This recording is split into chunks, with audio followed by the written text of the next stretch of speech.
unique. It's one of this eye-catching style that when people walk by the booth and they just do like a double take and like, what is that? Right. And they just immediately have to just like touch the books, and it's not enough to just look at it. They Touch just it. need to Touch it rub right their there. hand on the cover. Oh, let me feel this art. We were talking earlier off recording about saying naughty things on the stream, and so like I was like, can we go here? Tiles away, Weiberg. I was 3 tiles from the end. That was funny though. That was hilarious. Almost. Thank you, Weiberg, for the follow. Much appreciated. Hey, geez, yeah, that was fun. That was fun. We were kind of laughing. I'm like shaking my head. You're like shaking your head.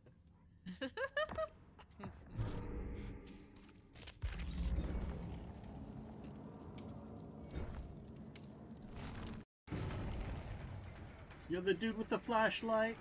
Whoa, whoa, whoa. The dude with the flashlight. You're trolling me. Oh, yes, indeed. The one with the flashlight.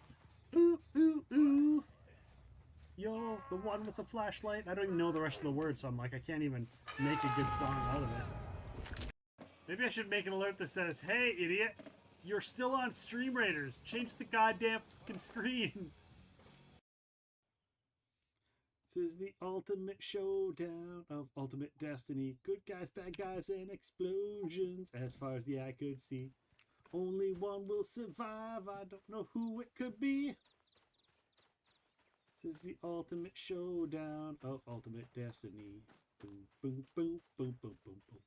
Look at all the beats. I loved Jarlaxle.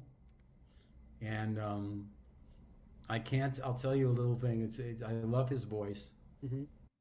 And it's funny, I use a little trick for myself because you've got to remember the voices over. Right, and there's so many in that series now. So many, and it's over 10 years now that I have to remember. Sometimes a character will disappear for 2 books and come back, and so I won't tell you who it is, but I'm so bad at celebrity impersonations that I can do an impersonation and I'll use it, and that's what I did for Jarlaxle. And I get right to the voice instantly, but nobody has any idea who I'm doing. Oh man! So it's now I'm gonna have to think about it every next time I listen to one. You have to listen to it and think about it, but I don't think you'll ever guess it. If I'm been Cotton Eye Joe, boom, boom, boom, boom. I've been married a long time ago. Boom, boom, boom, boom. Where did you come from? Where did you go? Boom, boom, boom, boom, boom. Where did you come from, Cotton Eye Joe? And there's someone like running through a building, and they're just a little troop, hey baby, just a little troop. What you want? Baby, I got it. What you need? Know that I want it. Just a little troop, just a little troop. Friends and enemies, heroes and villains, welcome to Epic Realms. I am Nick, and with us today is an award-winning miniature sculptor, RPG designer, and author of multiple books. Welcome, Robert Charette? Is it close? You got it right. Yes, I got it. Nailed it. Happy to be here. Was there ever a musical instrument that you wished you could have learned, or that you'd like to learn? Oof. I mean, I think at every point in one's life, someone wishes they knew how to play the guitar like super crazy well, because that would be cool. Just being able to be like, yeah. I also would love to play the keytar. I think I'd love to learn how to play that really well, because somehow that seems like even cooler. Because no one whips out a keytar anymore. No. If I was in the middle of the stage and I was like I started came in. For those of you who are watching or listening to the podcast later, there's a lot of hand motions that I'm doing that you will not be. A lot of air guitar, a lot of air keytar. Pixel.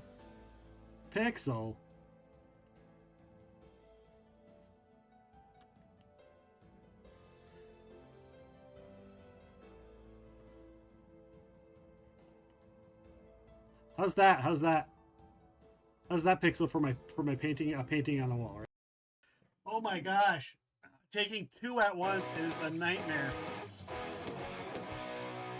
Oh, this series, and it's kind of like a humor throwback, make fun of, you know, all of the tropes that exist in, you know, fantasy books. How did that come to be, and how did you guys get to know each other?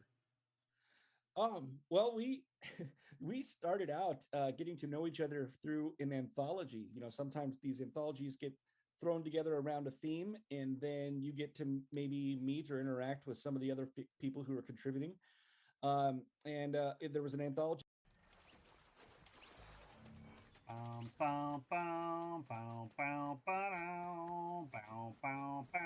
Mucky McFly. Mucky, mucky, mucky, mucky. Mucky, mucky, mucky, muck. And as I'm doing it, I hold Tango out on one hand, and I just think to him, or I say in Dinosaur, like King of the World, as we like, and then I like get off like nothing happened. That's funny. Nick's chuckling at it. Nick probably makes some sort of like, this isn't Titanic. Hit me like one of your French girls, Matt. So you see that guy shows up and swings at you, and it scrapes across your armor as you cast your spell. Cool. Mithril breastplate, bitch. You ready? No. You ready? No. How far? I'm so far away.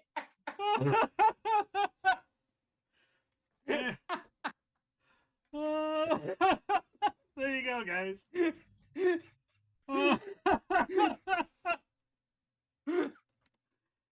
Alt F4. I can't. You didn't need to see that. Clipping. What are your top 5 locations that you visited, and do you have a top 5 that you have yet to visit? This is going to be it's like, what's your favorite child? Which one's your favorite child? Well, that's easy to answer. That's easier to answer than which locations do I like best? I don't know. Queen Mary, Stanley Hotel, Eastern State Penitentiary, Waverly Hills, the Palmer House Hotel off the top of my head. Those have been some of the best places I've ever had experiences. Joliet State Prison is off the hook nuts. I'm doing an event out there this May with Shane from the Holzer Files and 28 Days Haunted, because we went out there last year twice. Dude, that was crazy how much activity. So we're excited about going back there. That's another one of those, if people want to go check out darknessevents.com.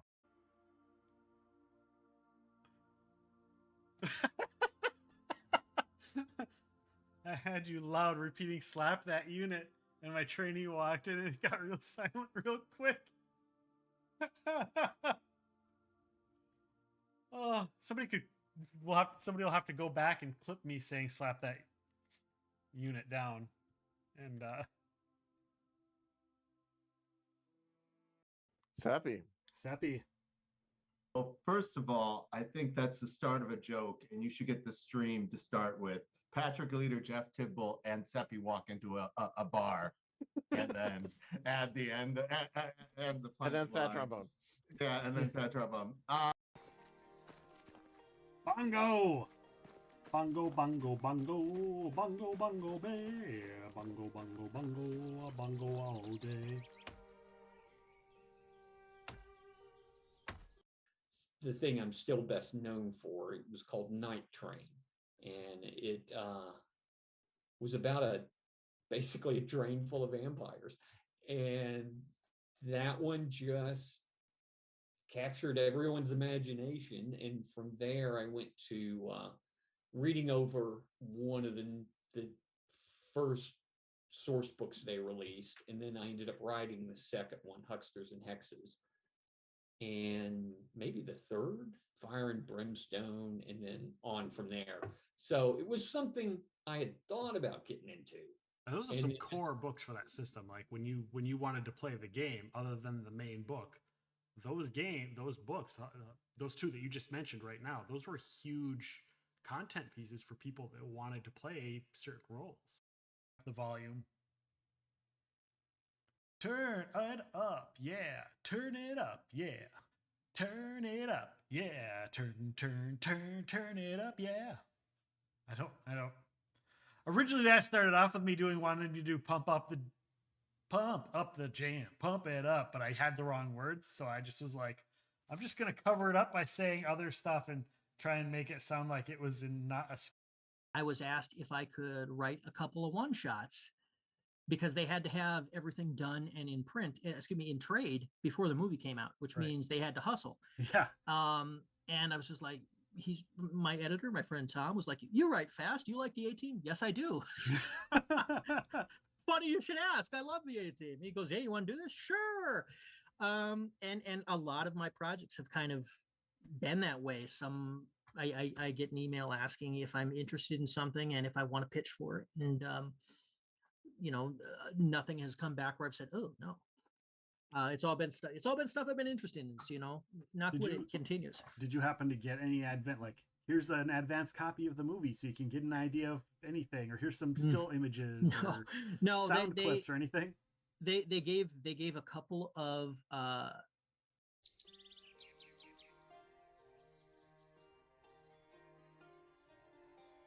So this one, more wood, more damage. All right. Turn it up, yeah. Turn it up, yeah. You did that all of your own accord. You did that of your own accord. Did what of my own accord? What did I do? What did I do? Wait, what? Alexa team partnered with Paizo and wanted to do basically a role-playing video game that was entirely audio. So it's kind of halfway between, a computer RPG and halfway between like an audio choose your own adventure. I was going to say. Yeah. And so like, it's fun because it's this thing where you can essentially play through a single player Starfinder adventure, while you're cooking dinner or whatever. You just say, and I'm sure I'm going to set some people off right now, but you say, "Alexa, play Starfinder," or play the Starfinder game, and it'll pop up with this whole, high production value game. It's full cast. It's got, sound design and everything. It's really quite slick. And, they got great voice actors. I'm very proud they got both Laura Bailey and Nathan Fillion in there. So, the idea that's like, oh my God, I'm writing dialogue for somebody who was on Firefly.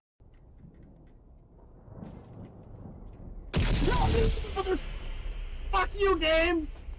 Fuck you! Son of a...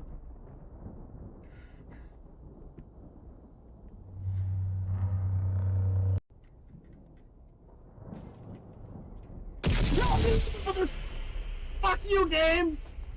Fuck you! Son of a...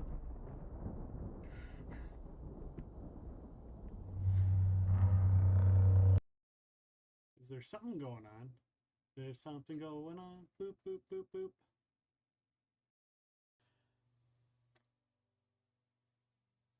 What do you mean that's not marshmallows? You mean this one, Octavius? This is not a marshmallow?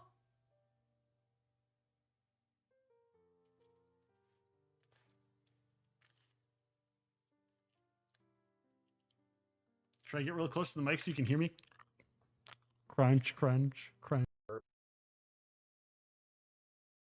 Oh no, did we lose you again?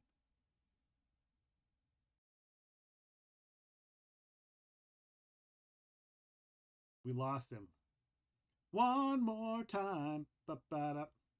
We lost ourselves in Adam. One more time. We lost in Adam. One more time. You have to walk. Are you back? I'm back. I was going on a tangent and didn't realize I'd froze. You completely.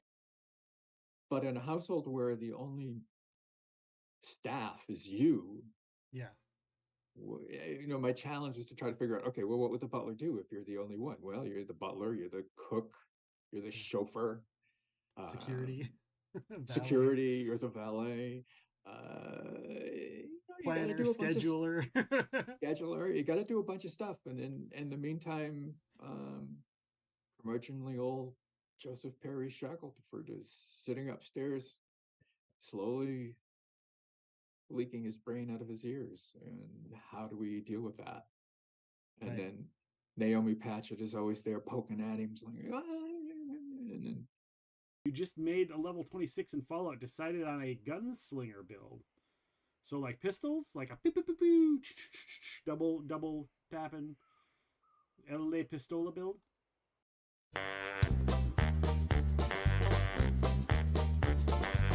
It's time to start the podcast. It's time to play some games. It's time to have some fun here on the Epic Show tonight. We'll see some off the pod gear, enjoy some great alerts. We'll have a grand old time here watching Epic Rounds tonight. We love it when we come here, we clip all of the screens. The chat gets kind of trolly on Epic Rounds of Things. But that's an awesome part of the Epic family. So let's enjoy the show now and start another hype train. We'll see the spicy chips fly on the most sensational, inspirational, celebrational, epicational. This is what we call the Epic Show.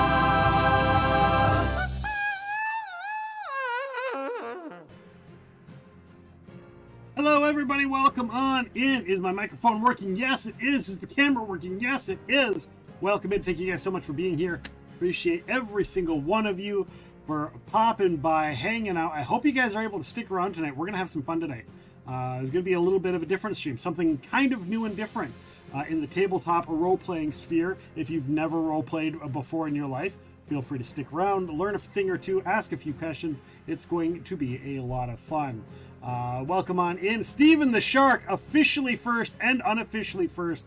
Steven in right at the beginning, coming in to try and destroy those Wilcoxes. But the only thing he's going to do is probably have a chance of destroying my my internal organs, whether it's from alcohol or spicy chips. Welcome in, my friend Steven the Shark. Lyric Lost on in here. Not first. Hashtag not first. Lyric Lost, how are you doing? I hope you're doing well. I love the garden pictures. Thank you for posting those garden pictures and the flowers and all that kind of stuff. If we are lucky, Curly Girl may post a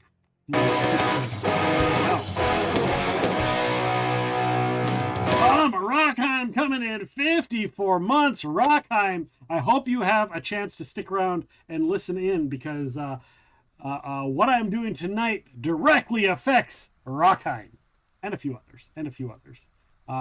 Welcome on, and thank you for that.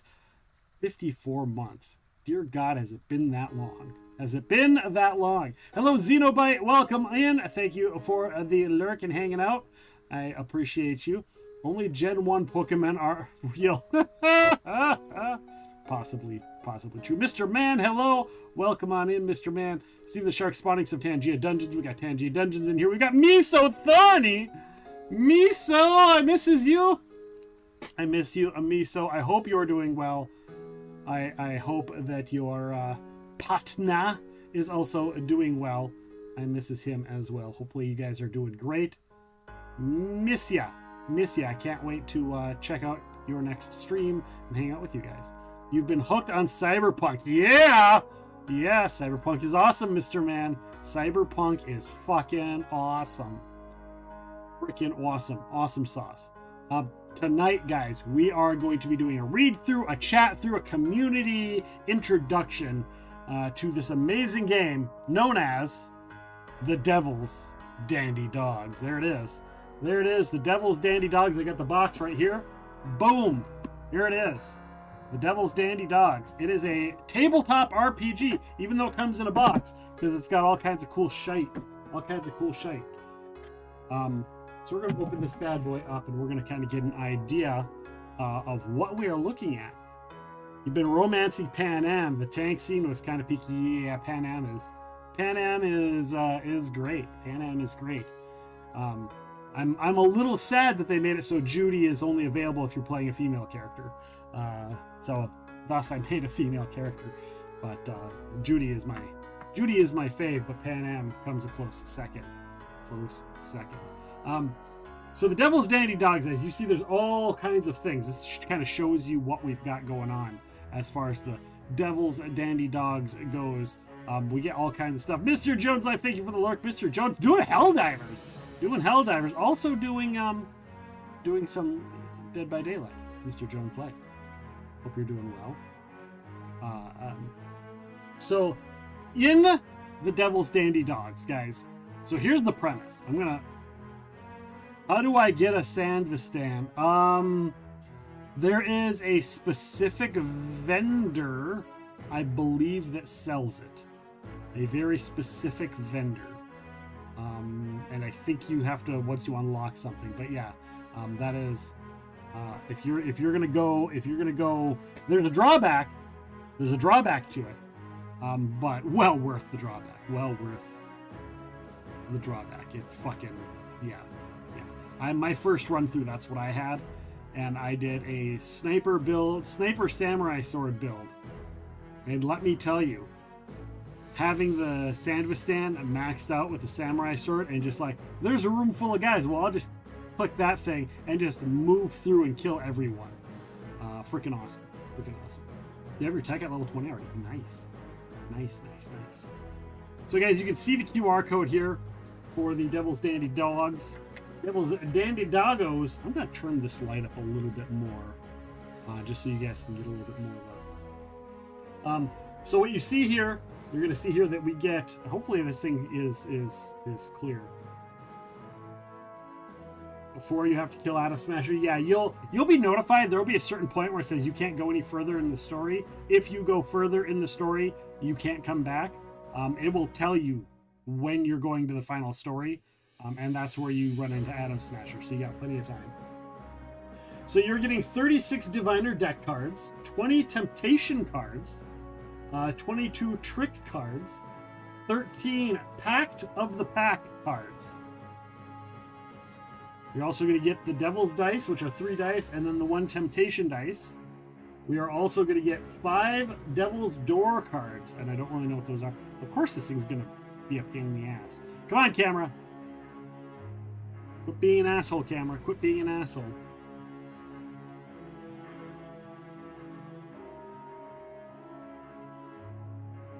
There we go. And 5 Fate's Folly cards.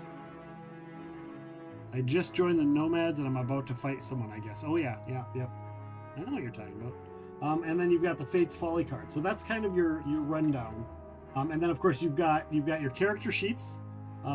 They have pre-built characters, but I think you can custom make characters as well. I will be using the pre-mades when I run.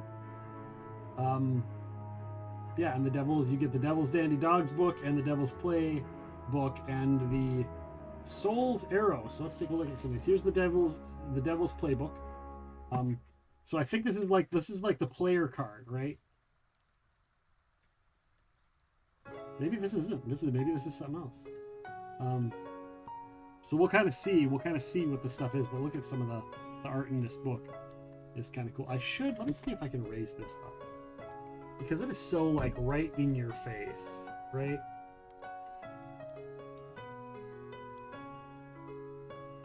Do this. You guys get to see my dirty floor.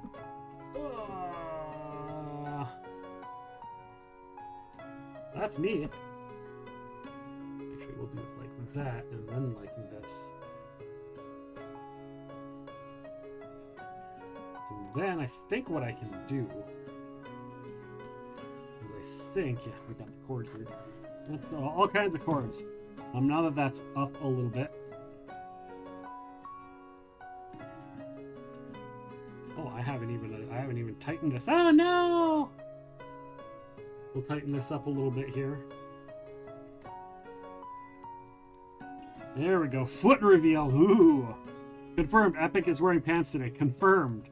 I know you're disappointed. Disappointed in that.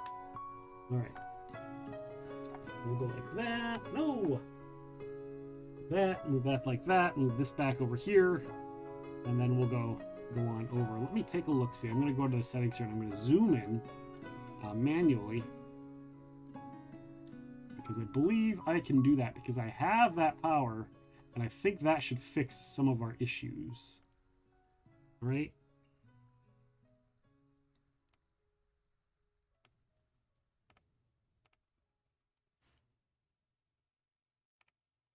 There we go. And then the only cord we have is my headphone cord. There we go. And I can scooch this over just a little bit, so it's like right there. So it's like right there. Let me move my monitor here because my camera stand is, there we go. There we go. Much better. Much better. Maybe. Maybe. Maybe. I had it set up earlier, and then I just realized I didn't like it. Once we got to practicality. There we go. Much better. You can check out my Apocrypha battle mat I was telling Mike Selinker about. Starting a bit late, but gonna make dinner now. Be back in a bit. Can you hear? Can you at least hear? Hopefully you can at least hear. All right, so guys, the concept for the Devil's Dandy. Well, we'll continue going through. So there's the book. There's the instructional booklet, essentially, which is really cool and cute. You get this cool little. I don't even know what this is for. I think it's just a playmat. It's just this cool little design. I like that it's like a constellation. A constellation, not a constellation prize. A little bit different. All right. So here we have our characters. So they're like little booklets, little character sheet booklets. You get notes and things. Each character sheet has little quick things. Unlock memory notes, save pack of the pack cards. I think what I'm going to do is I'm probably going to print get some of these printed, so that we're not using up the originals, and the originals can stay for. And there's a lot of characters. These are all characters, pre-made characters, and then they have a blank one, so people can create their own. Here's the dice. The dice goes in there. We'll put these ones over on this side. Oh, yeah, I'll go over here. Yeah, I'll go here. Okay, I'll go over here. And then your cards, which are important. So this is all for telling the story of whatever the RPG is. How are you doing, Real Care, by the way? Hope you're doing well. Guys, go check out Real Care. Real Care, I think, has a stream coming up, right? Don't you have another Drunken Dead by Daylight stream coming up? Or was that the old one that I saw? It was in there day before yesterday, and I was looking through your Discord and seeing when your next stuff was. All right, guys, so I'm going to pull the stuff out so that we can reference them later if need be. I don't need that plate here, though. That is from dinner and when I was setting up stream. All right. Put that there. We're going to get the cards out. We'll get the dice accessible. Dice. Noise.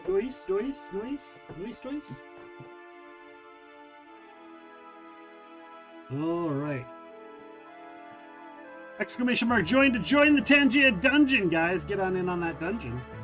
Get in there. Get in there. Join that dungeon. We do have a make Nick take a drink, which is redeemable every like 30 minutes. So I can have my cocktail that's sitting over here, pre-made for you guys. We also have, we do have new spicy chips. So should we get and or complete any hype trains, or as we like to call them here, spice trains, that is also an option. We're also doing this on YouTube because I figured I'd want to get the YouTube people in on this little thing as well. So I'm gonna move this sub goal thing over so it's not blocking the Epic Realms logo. There we go. All right. So, what is the Devil's Dandy Dogs? Let me give you guys a quick rundown of what the Devil's Dandy Dogs is. So, I found out about it when we interviewed the game designer, Shannon Germain. We interviewed her for the Epic Realms podcast. You can find that on YouTube. You can find that on our website, epicrealmsmedia.com. And she explained this game. And when she explained it, I went, oh my God, I need to play this game. I need to play this game. I want to play this game. It's going to be awesome. Thank you for the lurk, Janai. Welcome in. If you get a chance to hang out and listen about, it affects you. It affects you. Actually, I'm going to message somebody else that it affects real quick to let them know. And there's a lot of people that it affects, but there's a few that are immediate that it is going to affect, coming up sooner rather than later.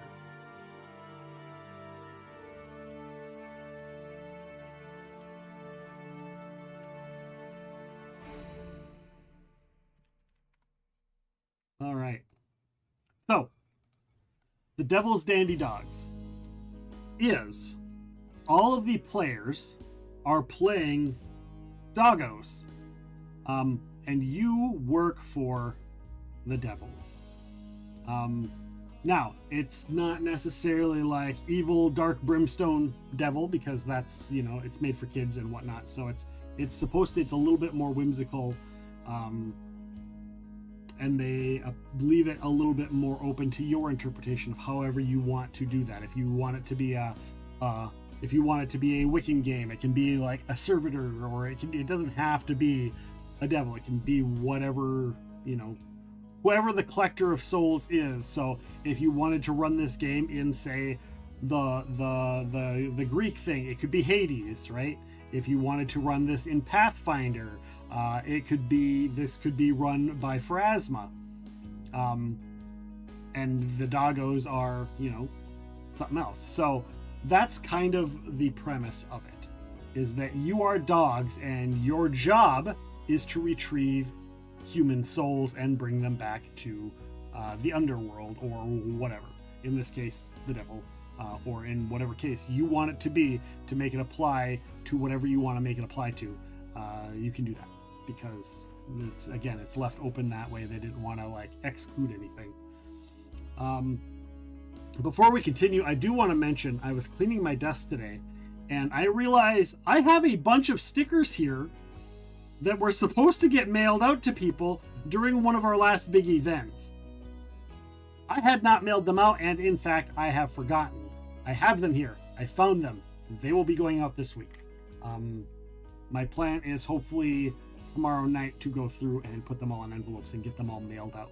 So just so you know, if you're like, this motherfucker hasn't sent me my stickers, I completely thought I had already done that. I thought I had already sent them out. But here they are, and luckily I put little names on the back of them, so they will go out to all of you. And yeah, they were from one of our big giveaways or whatever as well. All right.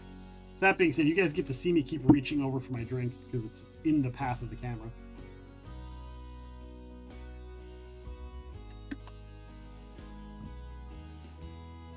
So, the contents, and you can read along if you'd like. And I may be skipping around some of this. If there's something you want to see, let me know. If there's something you want me to read, if something says this is on this page and I don't bring up that page and you want to see what's on that page, let me know and I will bring that shit up. I will bring that shit up. This book is a guide to the card deck that comes with this game, much like a tarot guidebook. Each card includes the following elements in it: a symbol, a number, a color, a theme, a person, a place, a pact, a problem, a friend or foe, and names. I don't know which deck that is. I have two decks here. Oh, that's a playmat. Okay, that's these. That's these right here. All right, we're gonna open this up. Hello, Roddy Mama. How are you doing? Roddy Mama, I believe, is streaming later on tonight. We'll be starting here in a short little bit, doing some VR. Currently, it says Onward, although I think it's Tabber.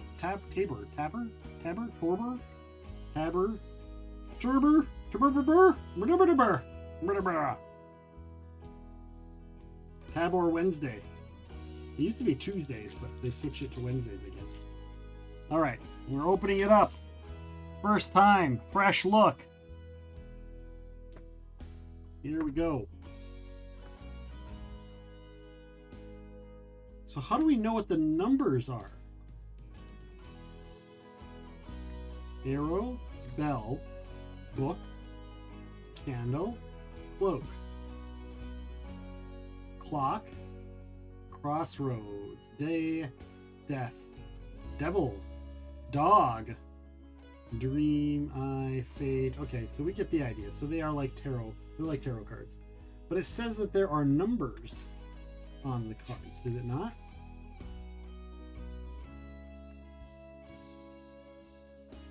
All right, so it says for symbol, we're gonna cut the deck here.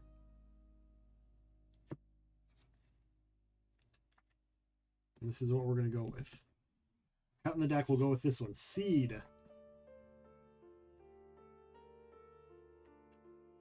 So this is the symbol of the card, such as arrow, candle, water. The symbol guides everything that the card signifies. So in this case, seed.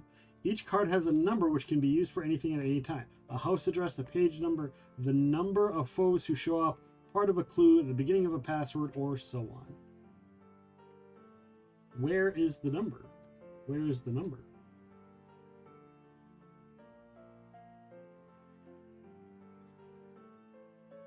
Is it the number of seeds, 1, 2, 3, 4, or the number of hands, 1, 2, 3, 4, 5, or the number of people, 1, 2, 3?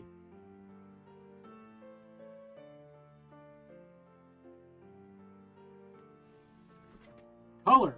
Each card also has a color. Like the numbers, the colors can be used for anything at any time. A flash of light as you do a trick, the shade of lipstick, the color of the roof, and so on.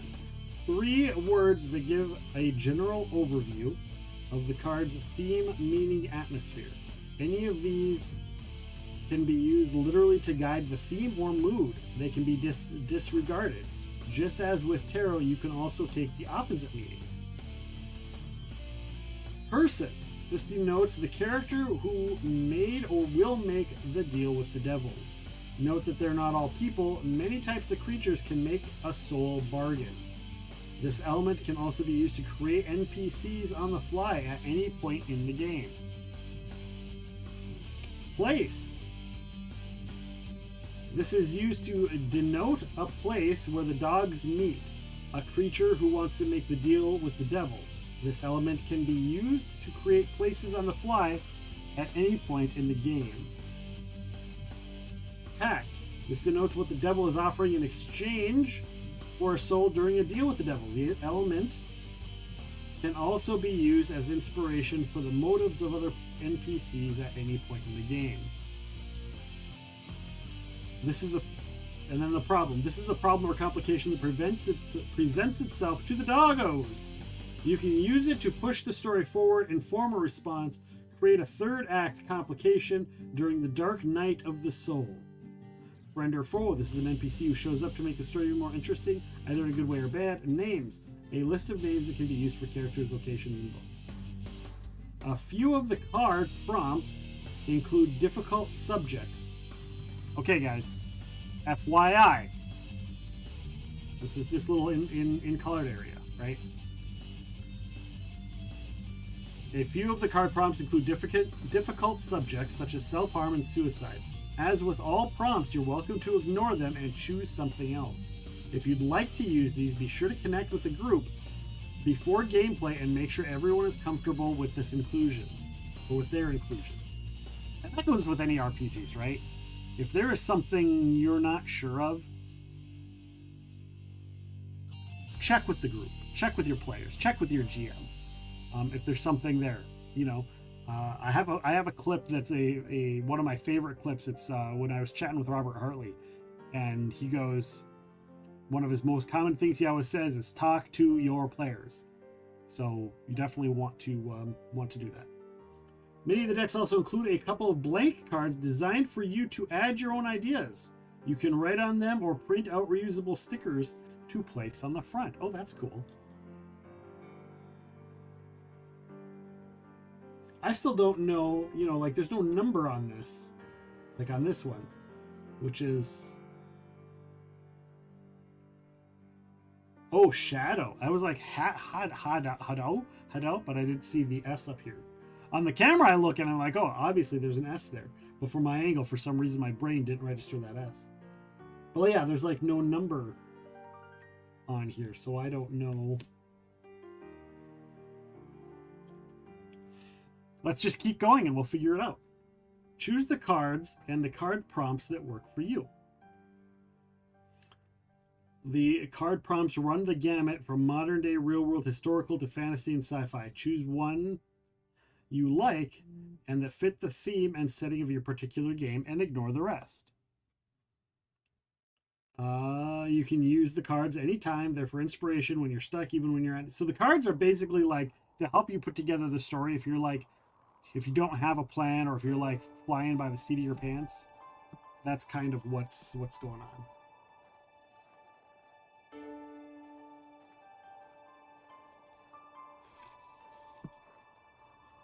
All right. Tips for using the play mat. Okay, so this is kind of just the layout. You get the person, the place, the pack, the devil's door, name, number, friend, foe, or problem, and fate's folly. Let's take a look at the... Oh, I see it. I see it now. I see it now. I didn't even see the way the cards were. I didn't even see that there are actually literally little card highlights in the thing. So one there, one there, one there, and then the 3 down below here. Cool. Didn't even see it. I did not see it. Did not see it that way.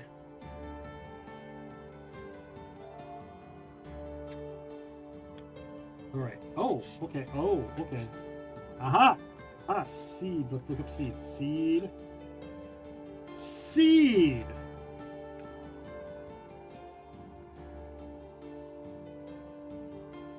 Seed. Okay. Number 00. Aha. Here's where we get the number. 00. Sage green is the color. It means birth, beginnings, hope. A person.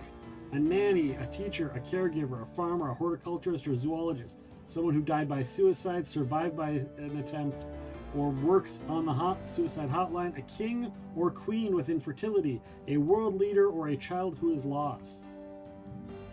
A place, a food store, a barn, a home store. Okay, so the cards. All right. Names, Zola, Astor, Rhodes. So if you're like needing something, you can just draw a card and be like, this is what it is. All right. So this whole book is on the cards. It's the whole, that's what this whole thing is the cards. And I don't know what this deck is. I'm sure we will find out what this deck means here eventually. So this whole deck is designed for randomization of ideas. Ideas, concept, play ideas, characters. Oh, these are different. These are different cards. Okay, so there's a different stack. Oh, these will match up with the these match up with the other thing. Okay. Well, I'm glad I saw that. So this deck is smaller than the other deck, and the other deck had some of these in this set. All right. So we're gonna set that aside. Way the fuck up here. I have so much desk space, but not a lot of desk space. All right. So in this book, and I've read some of this stuff, so if I skip through things, and you want me to go back, just say, hey, Nick, fucking go back. Go back to where it once belonged. All right. I'm going to read this little intro here first and foremost. You guys are more than welcome to read along with me if you can see it. It looks like you should be able to see it. Let me get a little drinky drink here. Let's spill on my stuff.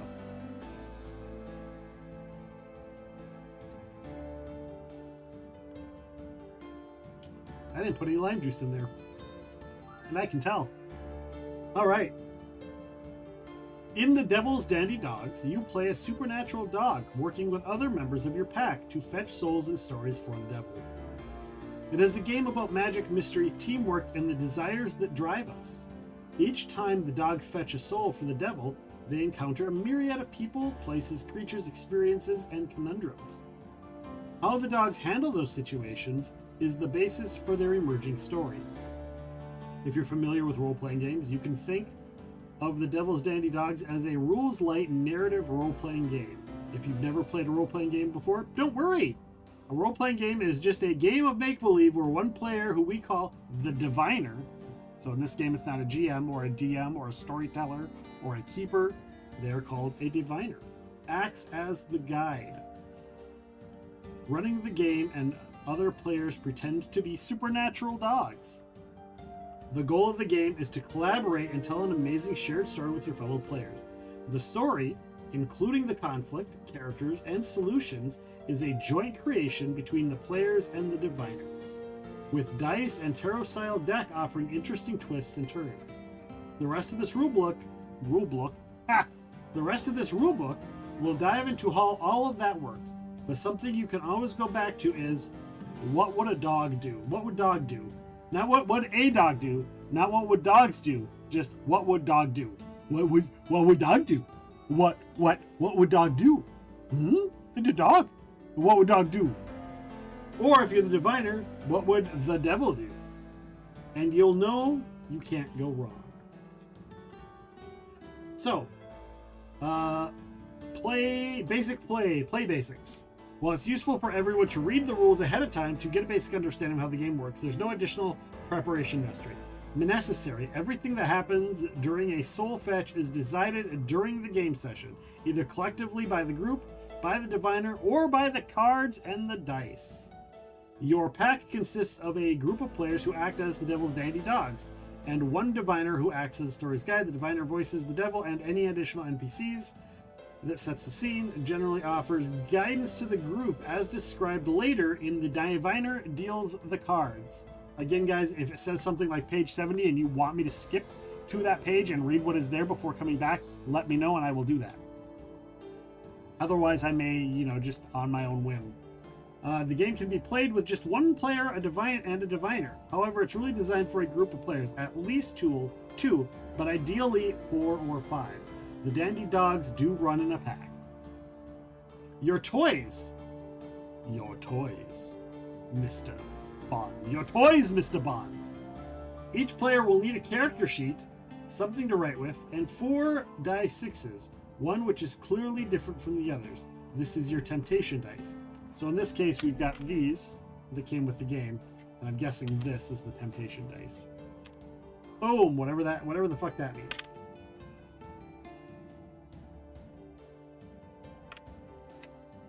We'll find out. Your play. The Devil's Dandy Dogs can be played in a single session that just takes a few hours, or as a longer campaign that takes its place over several sessions. Retrieving a soul might take only a single session, or it might take much longer, depending on the complexity of the bargain involved. If this is the first game for the players, your session begins with character creation. Ideally, the group will do a character creation together to help enhance the strength and togetherness of the pack. This is covered more in detail in Who's a Good Dog on page 14. Who's a good dog? Who's a good dog? I'm gonna bump this up a little bit because I keep wanting to go right here. Gameplay is centered around the story that the dogs tell of retrieving a soul for the devil. There are 4 play beats to each soul: Hearth and Home, Deal with the Devil, Fun and Games, and The Dark Night of the Soul.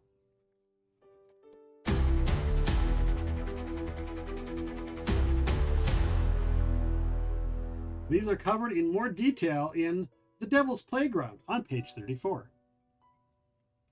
Throughout the game, the diviner deals cards on a tarot-like spread called the Soul's Arrow, which is, I think, the thing we just looked at earlier. This card layout provides guidance and inspiration for collaborative world building, guides the narrative, and presents the dogs with challenges and opportunities. You're so tired. Sleep. No sleep. Stay and play the Tangia Dungeon! ! Join the Tangia Dungeon, guys. I just realized that I am not in here to do the Tangia Dungeon.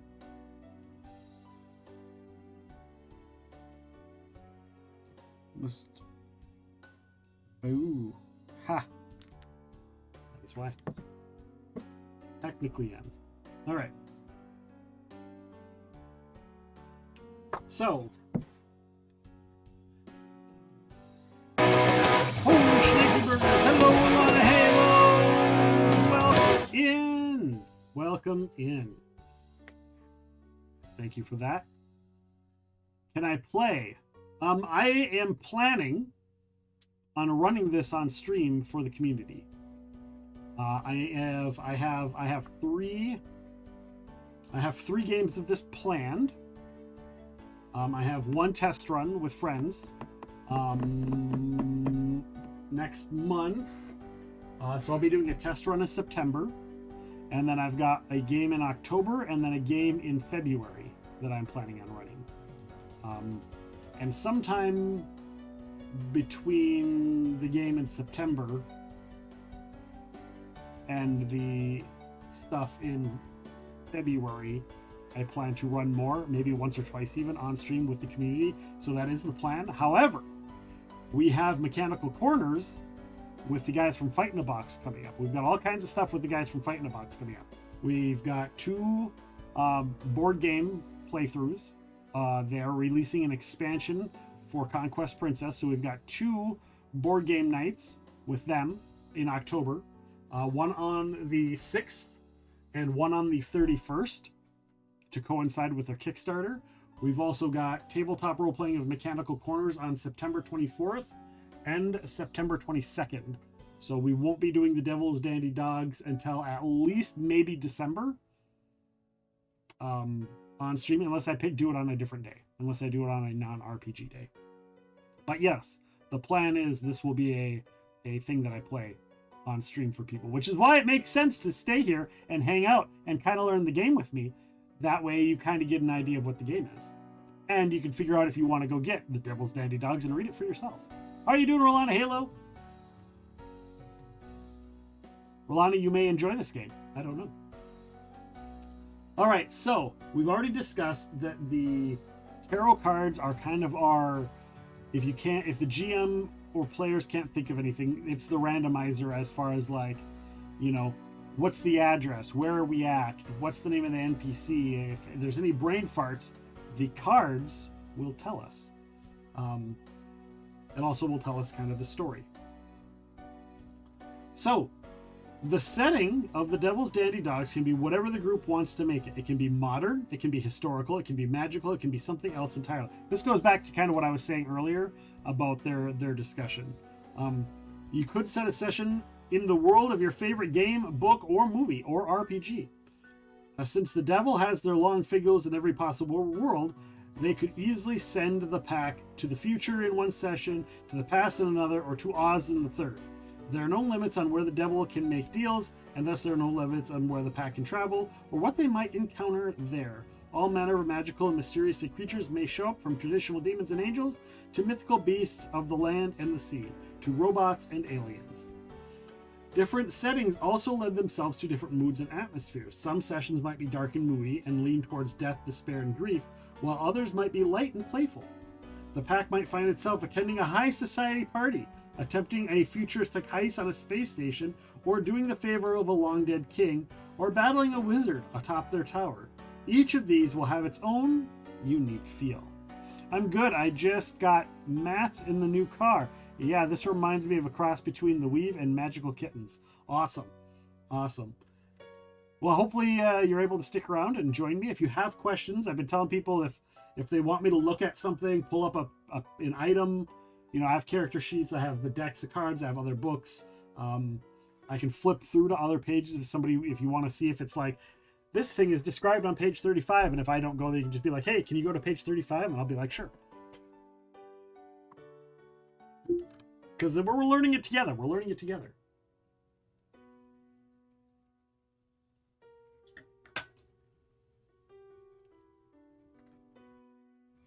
All right.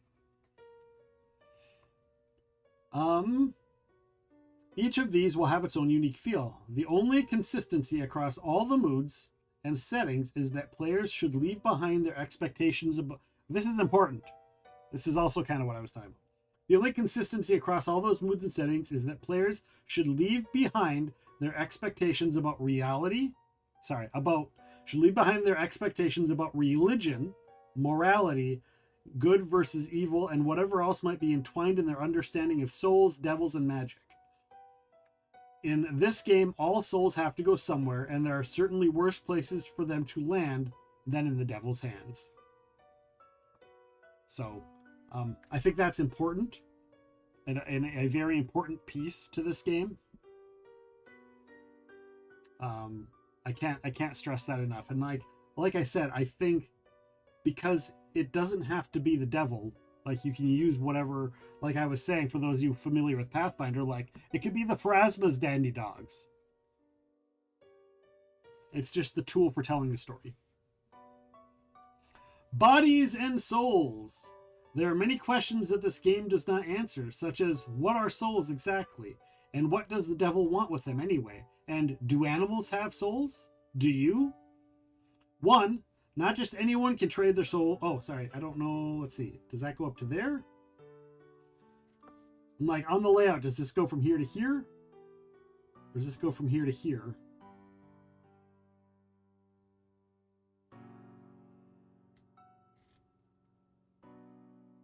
I think it goes across the top and then across the bottom. All right. So, and what does the devil want with them anyway? And do animals have souls? Do you? You don't know. You're a supernatural dog doing the devil's bidding, and it's not your place to ask why. Although, of course, you absolutely can. The setting you play in will determine what most people know and believe about souls, devil's bargains, and hellhounds. So yeah, it's whatever, you know, if you play in Galarian, you know, you use, you know, that's the thing. If you play in, like, you know, 1820s England, it's 1820s England. If you're playing in the Wizard of Oz, you know, so it's going to just change.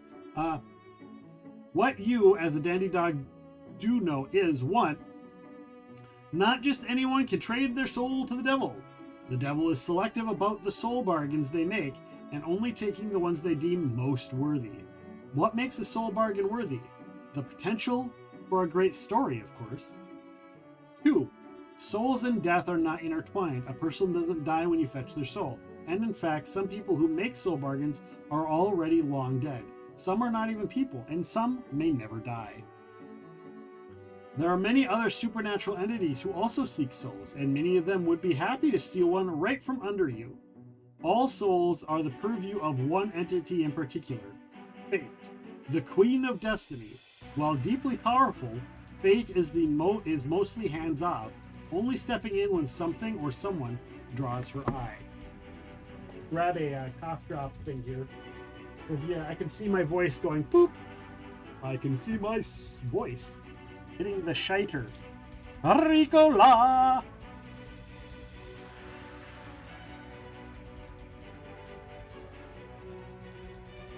I need to change out my office garbage. It keeps getting pretty cool. Not the devil you know. Though this game features a devil, they are their own being, and they are not intended to resemble religious depictions of a same named entity. The devil is neither evil nor good. What they are is smart, wily, debonair when they want to be, wicked, and mostly willing to play by the rules. They are a natty dresser, a cunning conversationalist, and a fierce and loyal protector of their dogs. And let's be honest, they're also just a tiny bit bored. They've been around for a long time and seen nearly everything there is to see. Their job might be collecting souls, but their true joy, is collecting stories.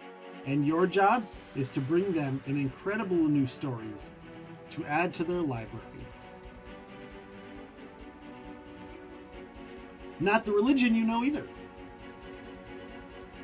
The above is generally true for all religious-like elements of the Devil's Dandy Dogs. By default, the humans in each setting experience religion as it is in their world, and your group can incorporate that into their game as much or as little as they wish. However, the supernatural beings and elements in the setting do not have to be aligned with an existing religion. The Devil's Dandy Dogs doesn't ask you to consider religious elements unless you want to. Break away from any assumed expectations, and you'll have a lot more fun. The Devil's Promise. Caution and consent. Depending on how your game goes, you might encounter themes that are difficult for some group members. Some of the obvious ones include death, grief, and violence. But others, such as mental illness, substance abuse, addiction, and abandonment, may show up. I recommend that you talk about this before play begins and that you use appropriate safety and consent tools in your game to help ensure everyone's comfort and safety. There is also a built-in game mechanic called Devil's Interval that can be used at any time to pause or stop gameplay. See Playbeats on page 38 for more information. I'm going to go to page 38. I've been skipping the go to pages, but I'm going to go to page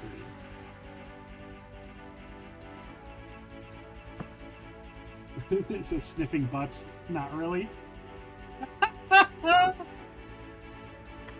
Is the music too loud? Let me turn the music down a little bit. I feel like the music's a little tad bit loud. There we go. Hopefully that's a little bit better. It was loud in my ear. I don't know if it's loud to you guys or not.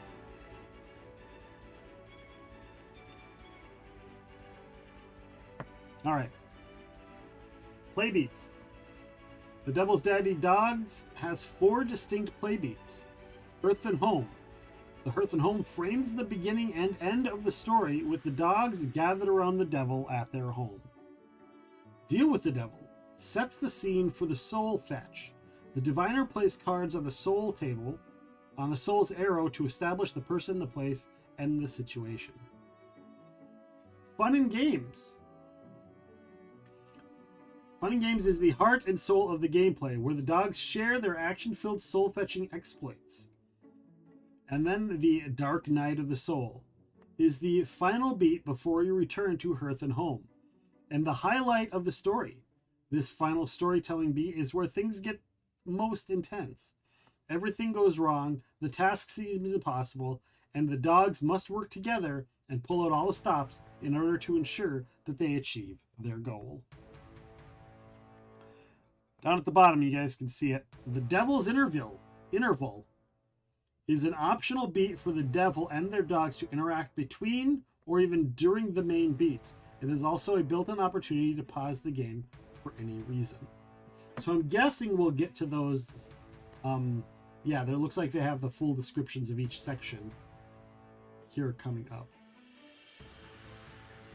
So we can get to that later. We can get to that now if you'd like. I'm going to go back to the beginning, but if you guys would prefer me to just go to those and go through those and then come back, let me know. Because now we're getting to the point where we can kind of read some of this stuff in different orders. So you let me know what you want to do.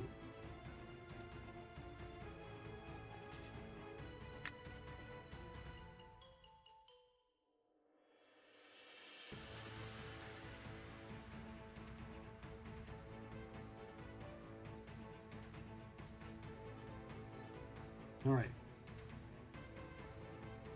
So this section is called Who's a Good Dog? Who's a good dog? Who's a good doggo?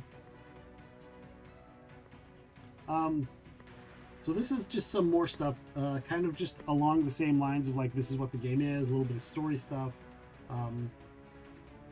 You know how others are, you know how others see you, those who walk the mortal world.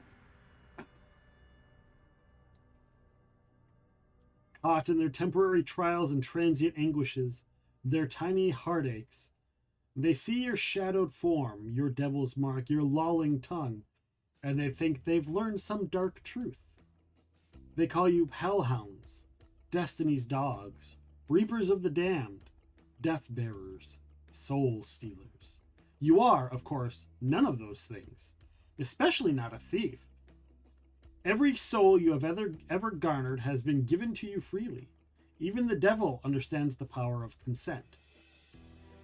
You might wish you could explain this to those who cry out at the sight of you. Soothe them with a better grasp of how short-lived they are, of how insignificant they are, of what their soul becomes after in the devil's hands. But succor is not in your nature, and even if it was, that's not the way the devil plays the game. Besides, the truth is much more complicated. I have to like read this word in my brain. I don't know the word. The veridicality? So universal and obvious that you have to say it loud lest it be forgotten. Like love and death and gravity. Also, why roosters crow at dawn? Well, that's because Destiny is an asshole. and how the devil likes their tea. Black, extra sugar, just enough whiskey to make it sing. I like it. So you are the devil's emissary. Oh, yes. And the devil's shadow. Their soul collector. Their good dog. They made you in their image, of their image. And you are tethered to them in ways that are ancient and exhausting and powerful and roped with pleasure and pain. The black leash of love stretches long. Though you are a part of the devil, you are not the devil. Hush that blaspheme. You are your own dog. You have dreams, a plan, perhaps at the very least a shimmering hope, faint and far away as a morning star. Every soul you collect is collateral against that hope. A card turned against fate, a pair of dice rattling towards midnight, a bone buried at the crossroads. In the end, everyone makes a deal with the devil. This is yours. You're one of the devil's dandy dogs, a supernatural creature made of the devil's shadow. Your purpose is to work together with the pack mates to fetch souls for the devil, which we've already established. Dandy dogs are large black hounds with glowing eyes and shadowy, smoky visages. Some might call you a hellhound or a black dog of yore, and they would not be entirely wrong. You are the origin of those myths, and not the other way around. Each of you carries a unique mark given to you by the devil. It is typically a sigil upon the fur of your chest or forehead, or a pony mark. What are the pony marks called? What are those called? Aren't they called pony mark? Roll on a Halo, you know, right? It's the little ass markings. A cutie mark. That's it, Curly Girl. Thank you. A cutie mark. Each of you carries a unique mark given to you by the devil. It is typically a sigil upon the fur of your chest or forehead, but might instead be a heterochromia of unusual colors, a smoky collar, or some other unusual marking or item. Okay. Becoming a dog is easy, perhaps one of the easiest things you've ever done. So 1, choose your role. Your role provides you almost everything you need for your dog. Your moniker, your personality, your drive, your temptation, your tricks, and your storytelling style. When you're uncertain of what to do in a given situation, your role is there to help you. Feel free to lean into it. Of course, roles are really just guidelines. They're just guidelines. Rockheim, if you're here, shout out, pirate. If something doesn't quite work for you, feel free to switch it out. You can switch your tricks or pack for something in a different role that will let you create the dog you want to play. No one should have the same role, tricks, pack, or devil's marks as anyone else in your pack. These are elements that make each dog individually unique. Choose your name. You may choose or go by your moniker instead. 3, choose your goal. 4, design your devil's mark. You can keep track of all this information on your character sheet. Let's take a look. Let's take a look-see at the character sheet. Leave the book open on the page I'm on. Boop. Grab a character sheet here. We're going to pick... What do I want to pick? What do we want to pick? Let's see. If you see one that stands out to you, let me know. We've got the Scrounger, the Beloved, the Dimmed, the Dreamed, the Exquisite, the Fateful, the Frolic, the Hearthed, the Veiled, and the Vermilion. You guys got one you want to take a look at? And of course, we got the blank one, but we're not going to look at the blank one. We're going to look at the pre-gen ones because that makes it easier for us to learn the game.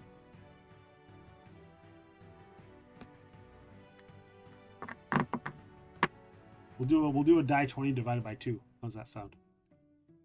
Nope, the dimmed. You got okay. We'll do the dimmed. Sounds good. The dimmed. Here we go. So we're gonna open this up. Boom. So the name, we get to pick whatever name we want for the dimmed. Your traits.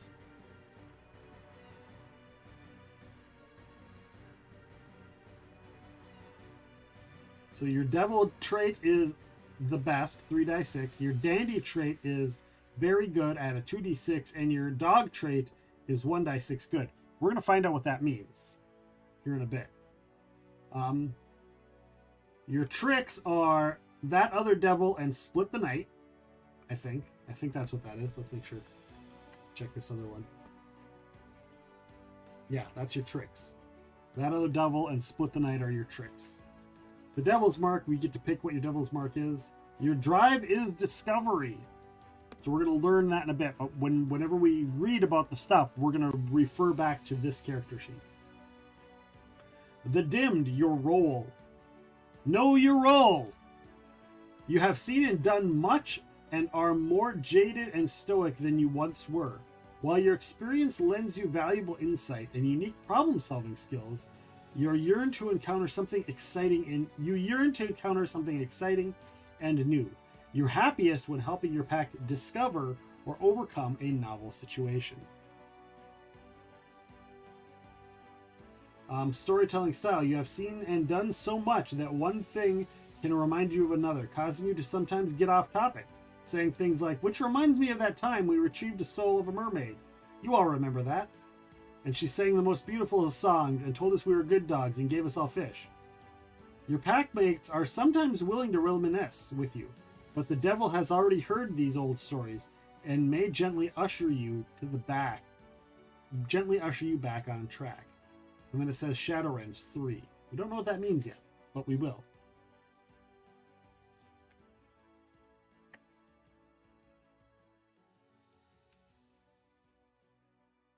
And then these are all things of dogs can, all things all dogs can do. So all dogs get ghost sense, pack speak, ride the lines, shadow walk, speak and read, and soul speak, which I'm sure we'll get to here in a little bit as well. So we will refer back to this character sheet when we talk about our character stuff. That is the sheet will we refer back to if we need to. I've got the dreamed here as a secondary backup in case we need to look at more than one character sheet. All right. Remember, your dog is a magical creature. Don't be afraid to come up with magical dog-like solutions to problems. As a dandy dog, you can do many things, but not all things. You can do most things that a normal dog can do. You can hunt and eat and run and fight and play. You enjoy many dog-like things as well, like getting scritches, chasing things, getting treats, being called a good dog. However, you don't have hands made for opening doors or writing letters or undoing buttons. You don't have a mouth designed for saying words or a body designed for skiing. That's randomly out of nowhere. As the devil's dog, you can also do many unique things, such as travel through time and space via ley lines, interact with other supernatural beings, and of course, fetch and carry souls. You also have some abilities that might be considered more anthropomorphic, such as negotiation, persuasion, and trickery. You are made of shadow, but it is shadow with substance. You don't have actual bones or fur, but you have something. Imagine yourself a bit like an octopus, able to squish your body into small spaces, slide through tiny tubes, and slip through thin cracks. At your smallest, you're still about the size of a human heart. Most supernatural beings can see you exactly as you are. Non-supernatural humans and creatures might be able to see you. It depends on how attuned they are to magic, how willing they are to accept what they're seeing, and the specific circumstances. For example, a supernatural scholar walking home at dusk is likely to see you for exactly what you are. Someone good at self-denial who doesn't believe in the supernatural might just see a weird cloud of black smoke. Depending on their own cultural beliefs and norms, those who see you might think you're an angel, a harbinger, a psychopomp, a devil, or something else entirely. All right, here we go. All dogs can do the following. Ghost sense. You are able to discern and interact with supernatural and magical creatures of all kinds. They can also discern and interact with you. Pack speak. You can communicate with other members of your pack through vocalizations and body language. Of course, not everyone hearing your howls is a friend. Ride the lines. You are able to move nearly instantaneously through place and time via ley lines. This ability doesn't protect you from others who use this means of travel. Shadow Walk. While shadow walking, you can't be seen by most creatures. But be warned, some magical and supernatural creatures might be able to. Speak and read. Because the devil adores stories, they have taught you to speak and read in many languages. You can interact with any creature who wants to make or has made a deal with the devil.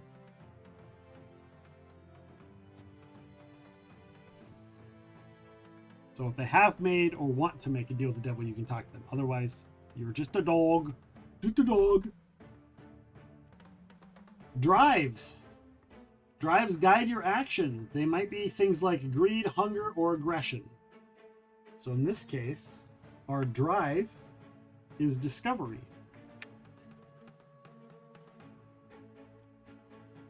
Temptations. Temptations are what you fall prey to when your drive overtakes you. If your drive is greed, for example, then you might fall prey to your temptation and take so many things that you're weighed down and no longer can move.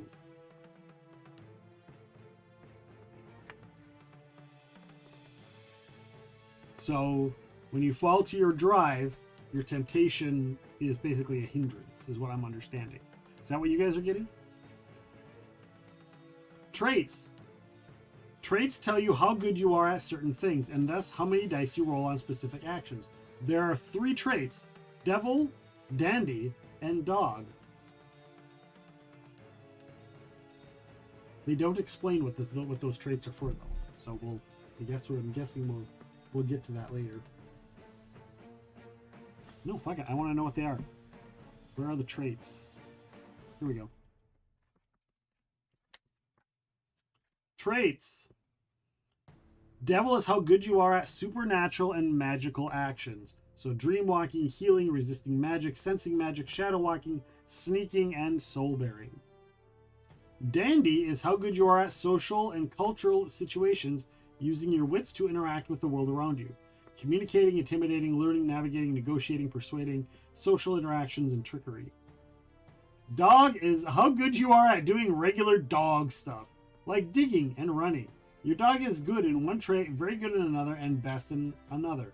If you're good in a trait, you roll 1 dice. If you're very good, you roll 2. And if you're best in a trait, you roll all 3. So, our character is the best at devil. So all of the magic shenanigans, the dimmed character, all of the devil shenanigans, magic and that kind of stuff he is best at.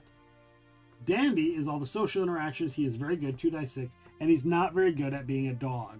Well, he's good at being a dog, but he's not very good or the best. He's just good at being a dog. Because he's been around the block a few times. He's done this a bit. Alright. That is traits. Let's go up to tricks here. And we're not talking about the kind on the street corner, people. Come on now. Come on now. Rubbish, filth, slime, muck, Fair enough. Tricks are unique abilities that grant you additional, often supernatural powers. They don't always work. The diviner might ask you to roll to see what happens, but they allow the dogs to try something they couldn't otherwise do. You can use your tricks as often as you'd like during the game. So in this case, our tricks are that other devil and split the night. Let's go and see what that means for an example. So we're looking for tricks, right? Let's traits. Let's find tricks. Somewhere in here. Somewhere in here. An old dog, maybe. Yeah, it might just be an old dog. That old doggo. Rolling the bones, temptations, call and response. Where are the tricks?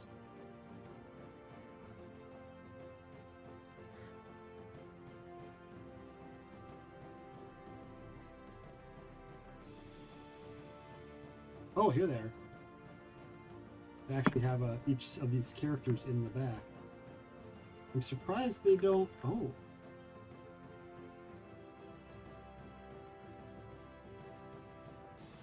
Oh, they're simplified versions.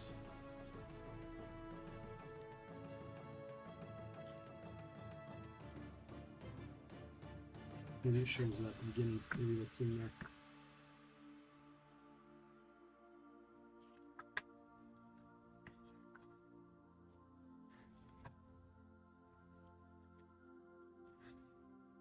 Traits. Using a drive. Goals and memories. Goals, achieving your goals. Gaining memory shards. Worthy of a name. Devil's mark. Is it Devil's Playground? We'll just go back here to the quick version. So tricks. So I have that other devil. Oh, I need to find the dimmed. The Scrounger, where's the dimmed? Where's the dimmed? Here we go. So that other devil, each time you encounter a new adversary, roll 3d6 to see if you know anything about them. Perhaps you've dealt with them before or previously heard a story of their exploits. If you roll at least 1 6, the devil reminds you of an interesting fact, a bit of lore, or a previous exchange. And then their other power, that other devil. Oh, that was that other devil. Split the night. Split the night is the other power. This character. To split the night, you call down a storm of thunder, lightning, and hail to a place near you, including inside a building or underground. You are the eye of the storm and thus are not harmed by it, but you can't do anything else while the storm rages. The storm ends when you wish it to, or when you decide to take another action. Damn. Okay. So there's an idea of the tricks, and you know, well, I'm sure we'll eventually find the page that all the tricks are listed. I'm surprised they don't put the page on here that the tricks are listed on.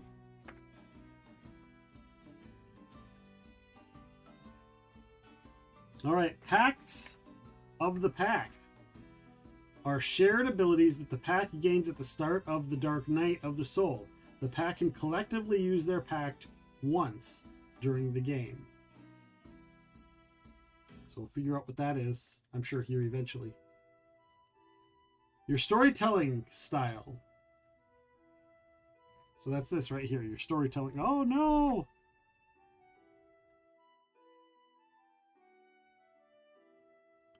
So this one you've seen and done so much that one thing can remind you of another, causing you to sometimes go off topic, etc., etc. So that is your storytelling style. It's the way in which your dog tells their story. Some dogs always tell the truth. Other dogs might lie just a little, and still others might give another pack-mate all the glory. All of the other dogs and the devil know and love you well enough that they fully accept you and your storytelling style, even if they might rib you a little bit about it. Become familiar with your fellow dog's storytelling styles so you can find ways to weave your own style with theirs in the telling of the story. Like, this just sounds so much fun, guys. It just sounds fun. So roles. Your role is the most important aspect of your dog. It gives you a moniker and a place within the pack, offers a starting point for your personality and skill set, and defines your tricks, traits, drive, and temptations. For a complete description of all roles, see the treats section. Not traits, treats, like little snacky snacks on page 101.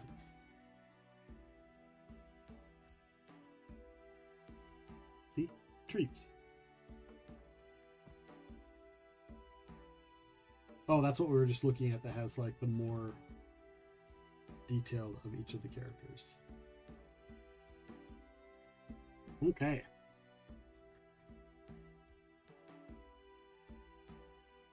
So we looked over the traits, the devil, the dandy, and the dog, and what those mean.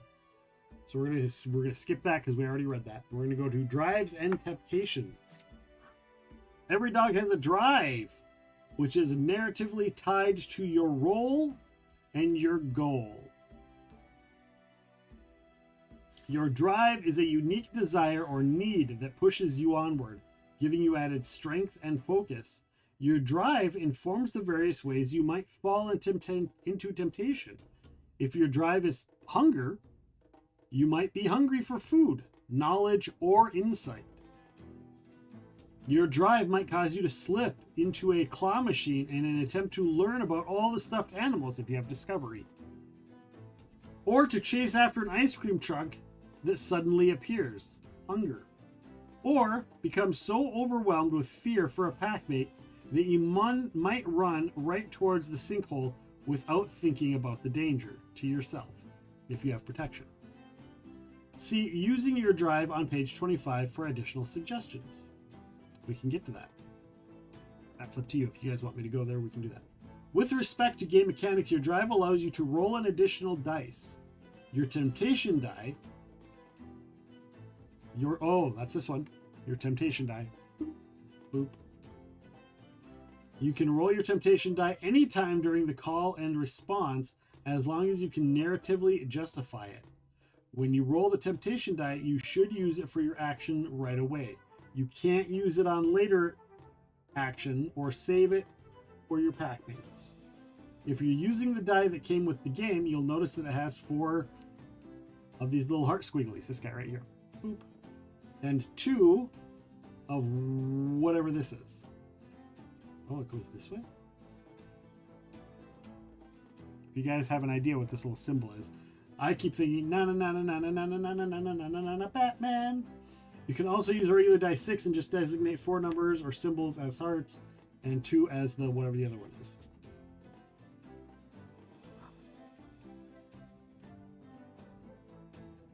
If you roll a heart on your temptation die, you're able to use your drive without falling prey to temptation, and something awesome happens. You slip into the claw machine just as a foe comes around the corner. You chase the ice cream truck and the back door falls open, spilling ice cream into the street. Your panicked scramble into danger catches the attention of an ally who jumps to your rescue. If you roll the other one, whatever the fuck that symbol is, you fall to your temptation, losing sense of your original goal as your temptation takes over. You grabbed all the stuffed animals and refused to let them go, and now you can't get out of the claw machine. You lie in the middle of the street so intent on devouring the ice cream truck that you don't even notice your packmates are in trouble. You're so intent on protecting your packmate that you end up falling into the sinkhole yourself. When you've fallen into temptation, you can't take any other actions until one or more packmates come to your aid. Each time you fall to your temptation, you get a temptation card. If you have 3 temptation cards at any time, part of the shadow that connects you to the devil is torn, and you gain a shadow rend. See Injuries, page 59, for more about shadow rends. Some pacts of the pack allow you to reduce the number of temptation cards you have. Shall we check out a temptation card? I believe that's these. So nothing simple special about them. It's just the card that says, hey, you've got temptation.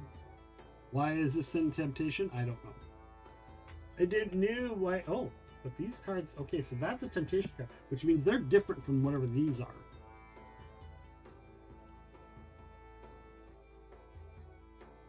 Oh, I see that there's different cards in this. Okay, now I gotta open this up and see what's in here. I wasn't going to. I was gonna wait. But now I'm like, what the fuck is in here?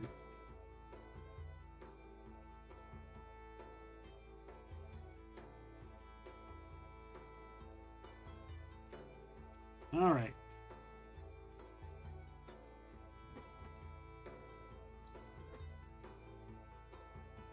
So here's more temptation cards. And then here is... Oh.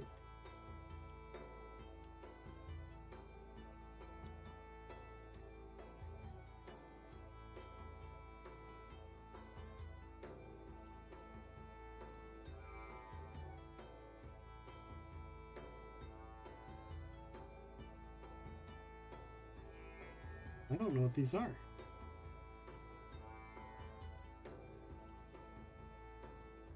Are these other tricks? Oh yeah, these are the trick cards. Okay, so they're just cards for the trick. So these are all the little trick powers. They come in cards. That's cool because there's that split the night ability. So I'm guessing. Oh, I bet you can just do the hand them out randomly, and people can get their special abilities at random if they want to randomly create their characters. That's kind of neat. Okay.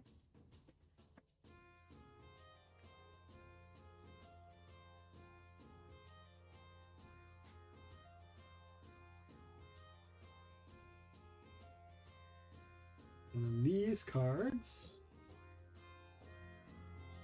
are Ask the Devil.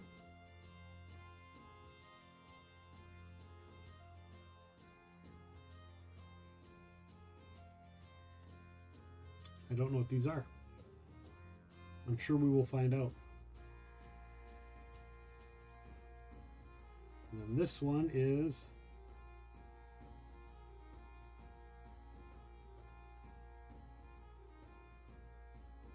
Memorize Dapper as ever delayed by the dog displayed. Okay. I guess we'll find out what these are too.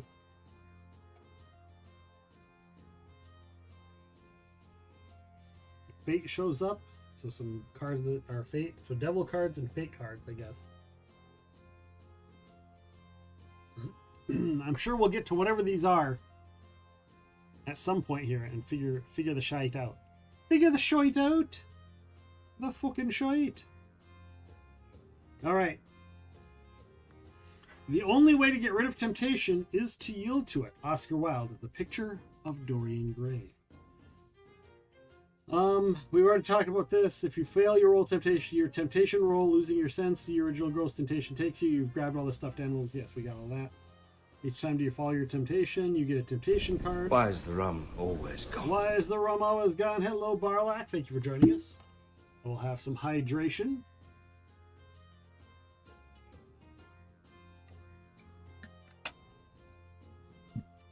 Thank you for that. Hope you're doing well. All right, using your drive. Each dog has a general drive, but you want to consider what actions that drive entails for your dog specifically. You're well? That's good.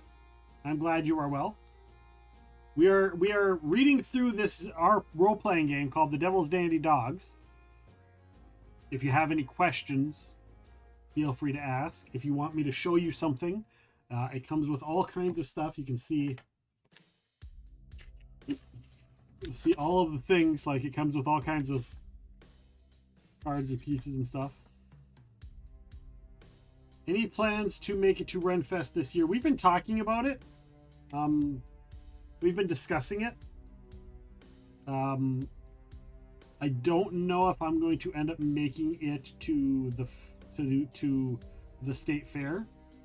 Renfest is still, I want to go just because I'd like to go and see my friends that work out there. So, but it's still up in the air. We desperately need to finish scraping and painting our house. So that is first and foremost. We do plan on going to Con of the North. So if you ever go to Con of the North, we will be going to that. So that is a for sure.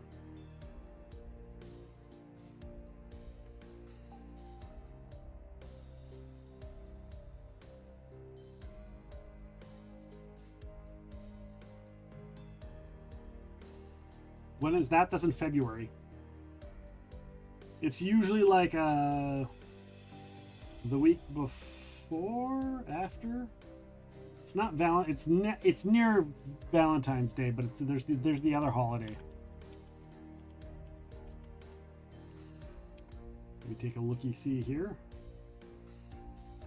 Middle of February 13th through the 15th. Anybody who wants to go is more than welcome to. There you go.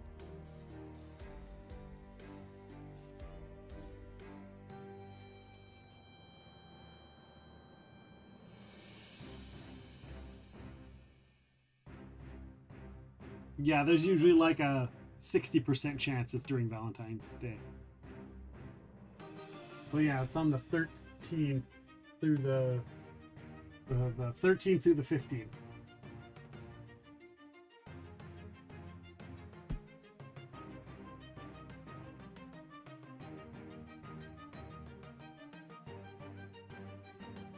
All right, using your drive. Each dog has a general drive, but you want to consider what actions that drive entails for your dog specifically. A dog whose drive is beauty may love getting a pretty new collar, making a beautiful sound with a squeaky toy, or digging up a gorgeous and perfect bone. If a dog's drive is aggression, they may love barking and growling, chasing something down, or peeing on things. It's up to you how you connect to your dog's inner drive. How you connect your dog's drive to their actions. Here are some ideas to get you started. Barking, being called good dog, burying or hiding something, chasing things, digging up something, discovering a new scent, eating garbage, getting pats on the head, getting scritches on the butt, growling, guarding that thing really well. It's a whole long list. And yeah, I plan on running this game at Con of the North, so if you end up going, you'll want to look for the table. I probably should fill that out and sign up. Optional mechanics, goals, and memories. So once you were something... Okay, so... I remember reading this, and it adds a little twist to it. And I don't know how I feel about it. Once you were something more than the devil's shadow. You were your own being, a living and breathing creature of the world. You might have been a dog in the past life, or you might have been a human, a minor demon, a blue whale, a ghost, or anything else that fits with the setting you're playing in. It's completely up to you. When you became part of the pact, however, you lost most of the memories of this past self. Each time you retrieve a soul for the devil, some of those memories return to you in the form of shards.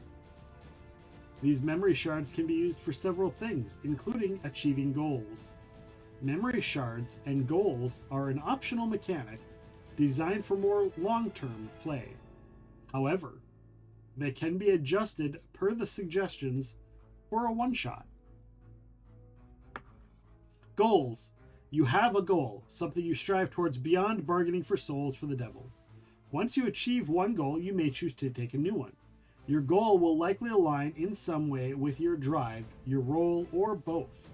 Perhaps your goal is to be the very best soul fetcher that ever lived. Perhaps you want to protect a loved one, have a child of your own, or become the devil themselves. It's entirely possible that you don't have a goal in mind when you create your dog, and that's okay.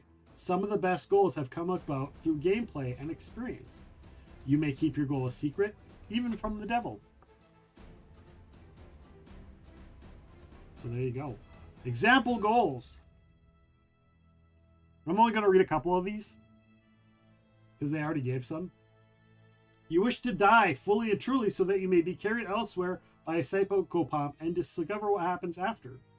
You want to be the greatest soul fetcher the devil has ever known. You dream of having love and perhaps even a family. You ache to earn a place at the devil's side permanently, to retire from soul fetching and be their constant companion. Aww, I just want to stay with my devil. I want to stick around with my person. The puppy dog. I just want to stay by the hearth and listen to the stories that other doggos tell. Achieving your goal. Everyone in the pack starts at step 2 of their goal. So this is a one-shot goal. Everyone in the pack starts at step 2 of their goal. The dogs only need one memory shard to complete each memory. There are less steps to achieving a goal. Goals require 3 steps to complete. You start at step 1 as soon as you decide on your goal. You advance 1 step each time you combine 3 memory shards into a complete memory. 1. You've announced your goal, if only to yourself and of course to the diviners so they can create opportunities for you to achieve it. 2. Progress. You've dug up helpful information, created a plan, or otherwise figured out how to go about achieving your goal. Or perhaps you've made new friends, joined up with another pack, discovered an important clue, and so on. 3. You've accomplished nearly everything, and now you must make that final leap, tackle that final adversary, or take on that huge risk, and so on. Once you completed step 3, you've achieved your goal. Rejoice and embark upon your new life, whatever that may look like. Gaining memory shards. You achieve your goal by collecting memory shards, moments of your past self that help drive you towards the future. A memory shard is a recollection of something small, such as a smell, a glimpse of a moment, or the color of someone's eyes, and so on. Once you collect 3 shards of the same memory, you recollect that memory in its entirety. You can choose whether or not you reveal the contents of your individual memory shards after they've been collected to your packmates. You start off with 1 memory shard of your past life that ties into your goal. Each time the pack tells a successful story of retrieving a soul, the devil rewards them with memory shards, glimpses of their past selves. Not all souls and stories are created equal. However, the diviner can decide how many memory shards any particular soul story is worth. A typical story earns each dog's 1 or 2 memory shards, while a story of the highest caliber might be worth as many as 3 or 4 each. A pack who worked especially well together to tell their story may also earn a full memory to share among the pack. The dogs should choose their favorite moment from the story they just told and use that as their memory. The memory may be split into 6 memory shards and shared among the group as they see fit. So this is the part where I'm like, is it a memory from their past life or is it memory from their thing?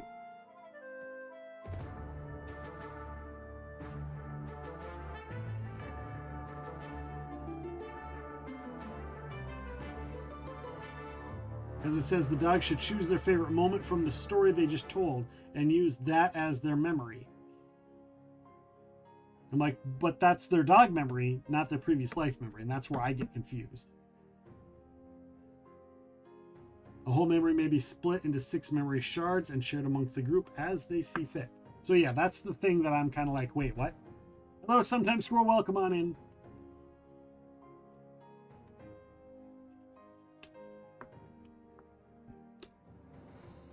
Using memories and shards. You can use memories and memory shards in the following ways. Progress goal. You can use memory shard to advance 1 step towards achieving your goal. You can mend a tear. When you or a packmate are shadow riven, see injuries, page 59, you can use a memory shard, not a full memory, to get rid of shadow rends and reattach yourself or your packmates. Oh, yourself or your packmate to the devil's shadow.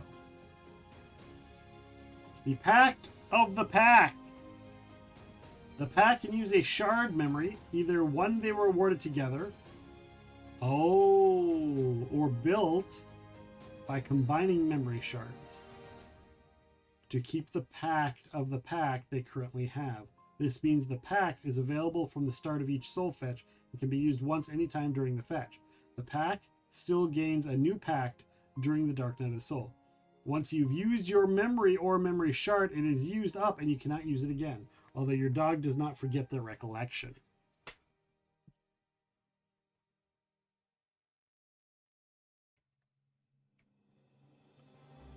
So if they keep the memory shard, if they do this, and they earn it, it's a memory for the group. If they keep it as a group, it's a memory, it's a shared memory all of the people had together.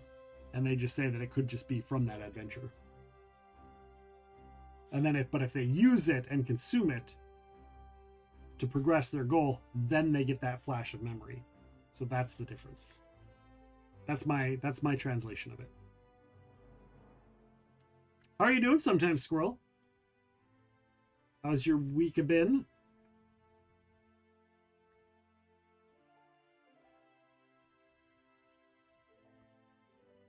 There's a bunch of names.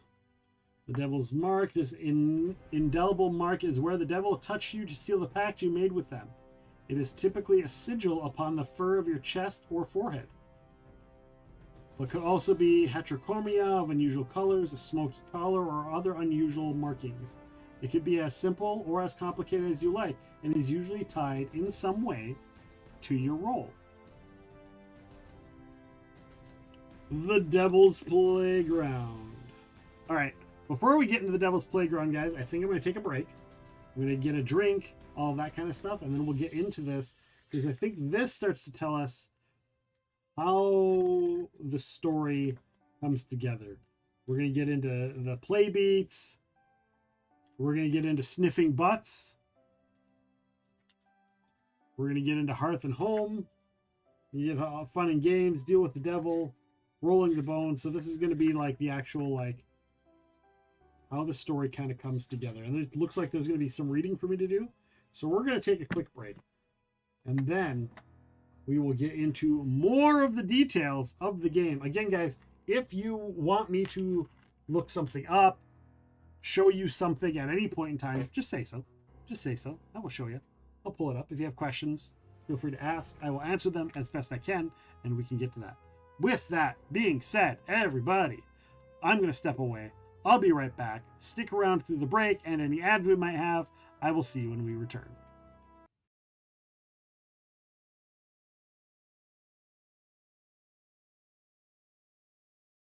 Derpy chicken, yo, the one. Bark, bark, bark, bark. Bark, bark. Ah. All right, where's he going? Where's he going? Where's he going? Where's he going? Oh, he's just gonna float there? Jesus criminy, that's terrifying. What's kind of your style when you're putting it together a story? Or are you kind of a mix mash depending on the situation?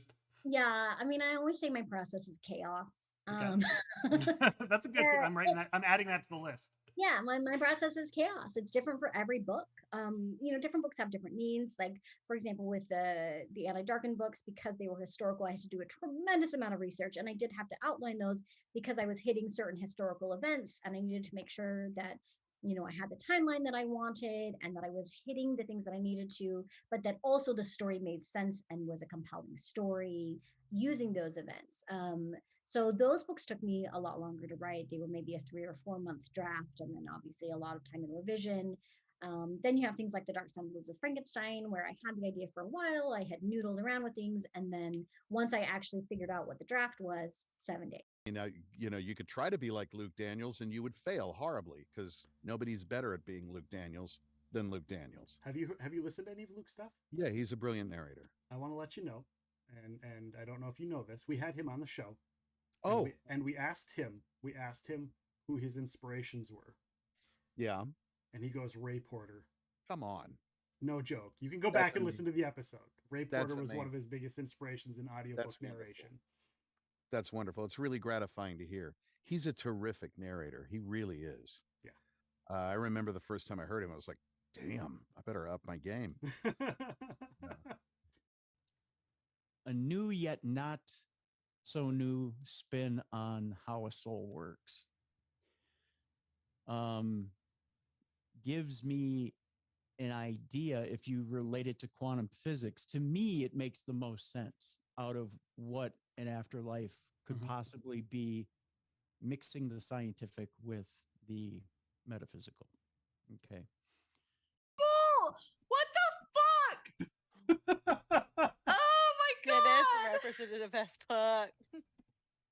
I She can't. did an amazing job. I got That to was I got to get amazing. that the other day. Oh my god.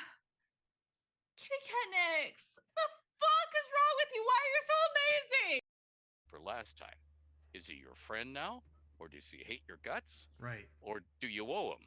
And all that will play into it. And we've done all the detailing, so you can just end. Somebody can say, "We need cheese. We need stinky cheese." I got this idea for a prank. Yeah, and we got all the shops, and this is what it costs. And if you want cheese with maggots in it, try this place. So we have a game. We have a game on that we do on Tuesdays. It's a Pathfinder game called Curse of the Crimson. I don't know what that was, Bentley, but that was awesome. All right, Red. I'm catching up to you. Sorry about that. It's just. You should be able to fast travel for my grandpa's game. Yep. There's ridiculousness Bentley is amazing. Bentley, you're awesome. Bentley, you're amazing. I didn't mean to say Octavia. Sorry. There you go. By the way, that song is copyright Epic Realms. So Mika Burton was a guest, and Sujata Day actually directed a movie that's on Netflix called Definition Please, which highly recommend you give it a try. And LeVar Burton is in that movie, so she directed him in a scene, and Mika Burton did not know that. And I was like, "Yeah, Mika, you didn't know? You never met Sujata? Your dad's in a movie. What? Really?" So Mika Burton calls up LeVar Burton on the phone live while we're filming and starts talking about this, that, and the other. And I don't know if this, I won't spoil if it's I on hope there or not. I hope they leave in what happens, That's because awesome. it was like a moment for me. And I don't think I don't get starstruck. Like Matthew Lillard was awesome. Kari Yeah. Payton, they're all awesome. Hi, Pippin. Hi, buddy. Yeah, do you think you're getting treats? Yeah, do you think you're getting treats? Yes. Yes, you think you're getting treats? Yes.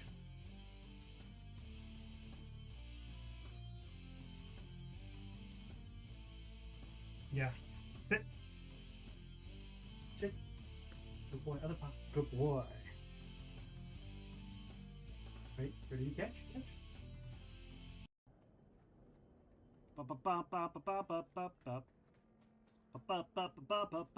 Quick hack.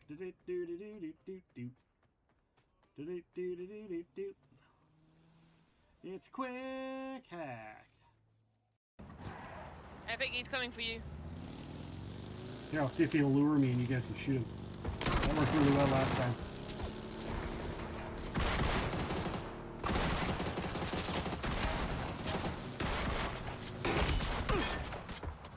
Knocked one.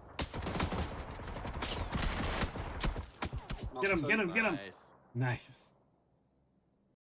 This is your birthday song. It isn't very long. The end. And then it just ends, and that's it. This is your birthday song. It isn't very long. The end. The end.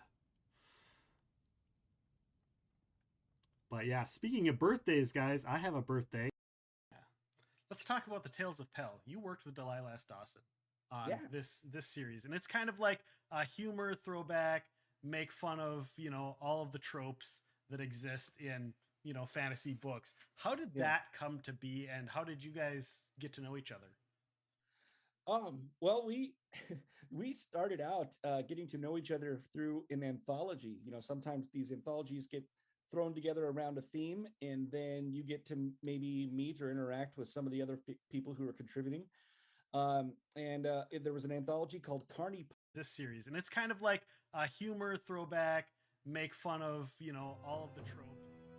All right, guys, we are back. Thank you for joining us. Thank you for sticking around through the break. It is much appreciated. I hope you all are doing awesome. Hope you're all doing awesome. Again, if you missed it earlier, guys, I do have these stickers. If you had won a sticker from one of our last big events, I have them. I forgot about them. They were sitting over here under a bunch of shit on my table when I cleaned off my desk. It's like, oh, I thought I mailed these out. So to some of the people, Booms, I have stickers I gotta get to you. Rolana Halo, Classic Sam, Lyric Lost, Seven Tail Fox, Miso Thorny. I have stickers for all of you that I have yet to send out. So you guys all have earned stickers and from one of our events, and I still have them sitting here and completely, I don't know what happened. I have no excuses, but just know that I have found them, I have realized it, and my goal is to get them shipped out this week so that they can get to you right away. So again, thank you for that little bit. We are currently reading through, for those who are just getting in here, for those who joined us during the break, we are playing the Devil's Dandy Dogs is what we're playing. And we're not playing, we're reading through it. We're learning the game. So far what we know is we are playing doggos. We are working for an entity. The main thing they say is it's the devil, but it's whatever you think it is. He's a person that wants souls. They send their shadowy soul dogs to retrieve them like good doggos. It is a collaborative storytelling. From what I understand, is that the person with the best... If the group tells a good story to the devil, the better the story, the better your rewards. It's all about telling the devil a story, and the devil is the game master, essentially. But yeah, there are other story play points. You have characters, pieces of stuff. So, Jada Weedman, welcome on in from the Blue Collar Collective. Go and check them out. Doing some tabletop role-playing stuff. They're building up something. They're building something up. You better go give them a follow. If you like tabletop role-playing, go and give them a follow. They've got shite going on. I'm not going to divulge information. I will let them do that. I hope you're doing good. But yeah, we are playing the Devil's Dandy Dogs, which is Boop, this little game by Monte Cook Games, written by Shanna Germain, and very awesome so far. I can't wait to play this. We will be playing it on stream. If you guys are in the Minnesota area or want to come to the Minnesota area for our gaming convention known as Con of the North, I do plan on playing it there. And as well as some other events and eventually on stream as well with some people. So keep that in mind. But we are reading through it and we are learning it right now. So welcome in. Thank you for joining us. So we're just about to kind of get into the mechanics of the story playing and how that works. So I am reading through it. I do have cocktail redeems. I have water redeems. I have snack redeems. All of those things are active. Of course, I do have spicy chips. Should we have a hype train? We haven't had one of those in a while, so they're just kind of sitting over there.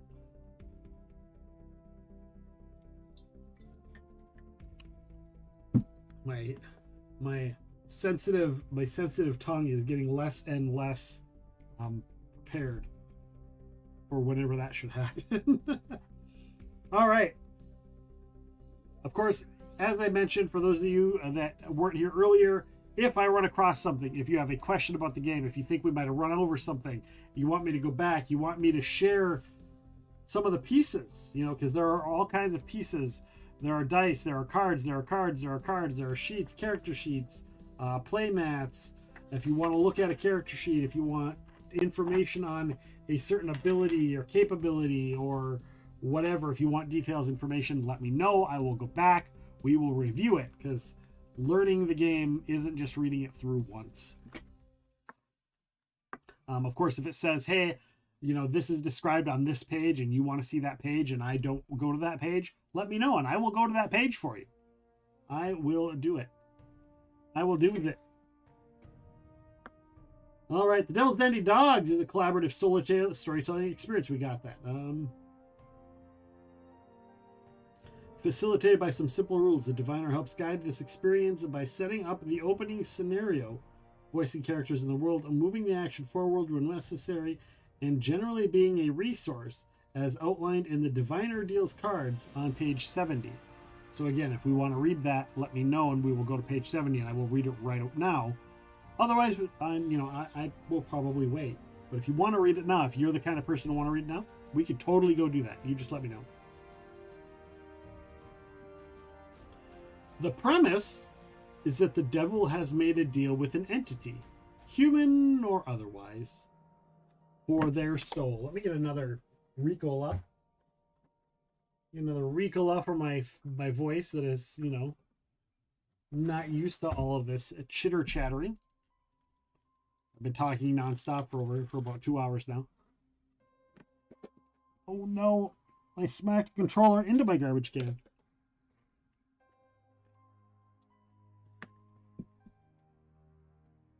As part of that bargain, the devil must give the person what they are seeking. It is the dog's job to fulfill the devil's part of the bargain and then get the soul. Oh. So whatever the person wants, the dog has to get. So the person's like, I want a double chai latte from Budapest. The dogs have to go get a double chai latte from Budapest.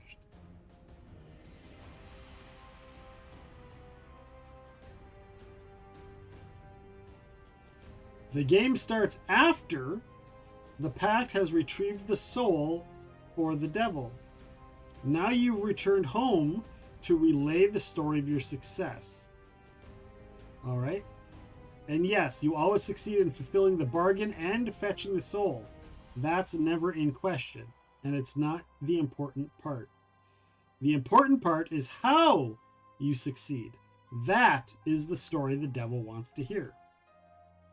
Throughout the game, you'll use cards and the dice rolls and your abilities to enhance the story. This means even failure is a win because it moves the story forward in an interesting way. And perhaps failure is the biggest win because failure is often dramatic and interesting. If it's easier to think of a game in win-lose conditions, then think of winning as telling the incredible story to the devil. The goal is to tell the most entertaining, incredible, and engaging tale possible, one that the devil will love. The devil appreciates flamboyance, danger, risk, creativity, complications, and attempts at the impossible. They appreciate hearing something they've never heard before in a way they've never heard it told. You are the devil's good dogs. You wish more than anything to bring the devil something that will please them. That something is a great story. We're right here. If you're reading along, it's right here. Remember that you are telling the story to the devil after it already happened. There are various ways to play this out, including your dog's storytelling style. See Who's a Good Dog, page 14. By the way, guys, on your character sheet, we're gonna bounce here. Here's your storytelling style. So it'll tell you what your style is. In this case, it's a character that constantly gets off track.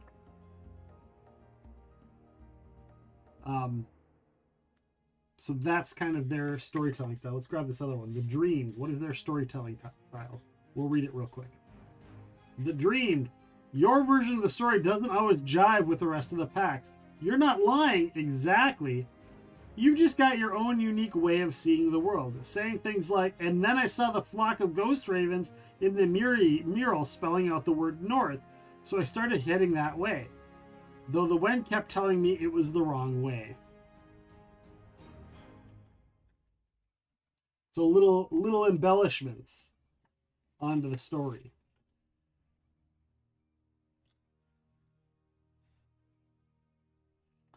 All right, so again, we are here. We're right here. However, one consistent element is that the dogs tell their actions in past tense because those actions already happened. So you might say something like, and then I slipped into the shadow of a cat, and when it jumped onto the roof, I went with it. Why does it matter? And let's be honest, it doesn't really. It's okay if you forget and slip up, because it keeps the focus on the act of storytelling and reminds everyone that no matter where you are in the story, you're still sitting in a room with the devil who may at any point ask, and then what did you do?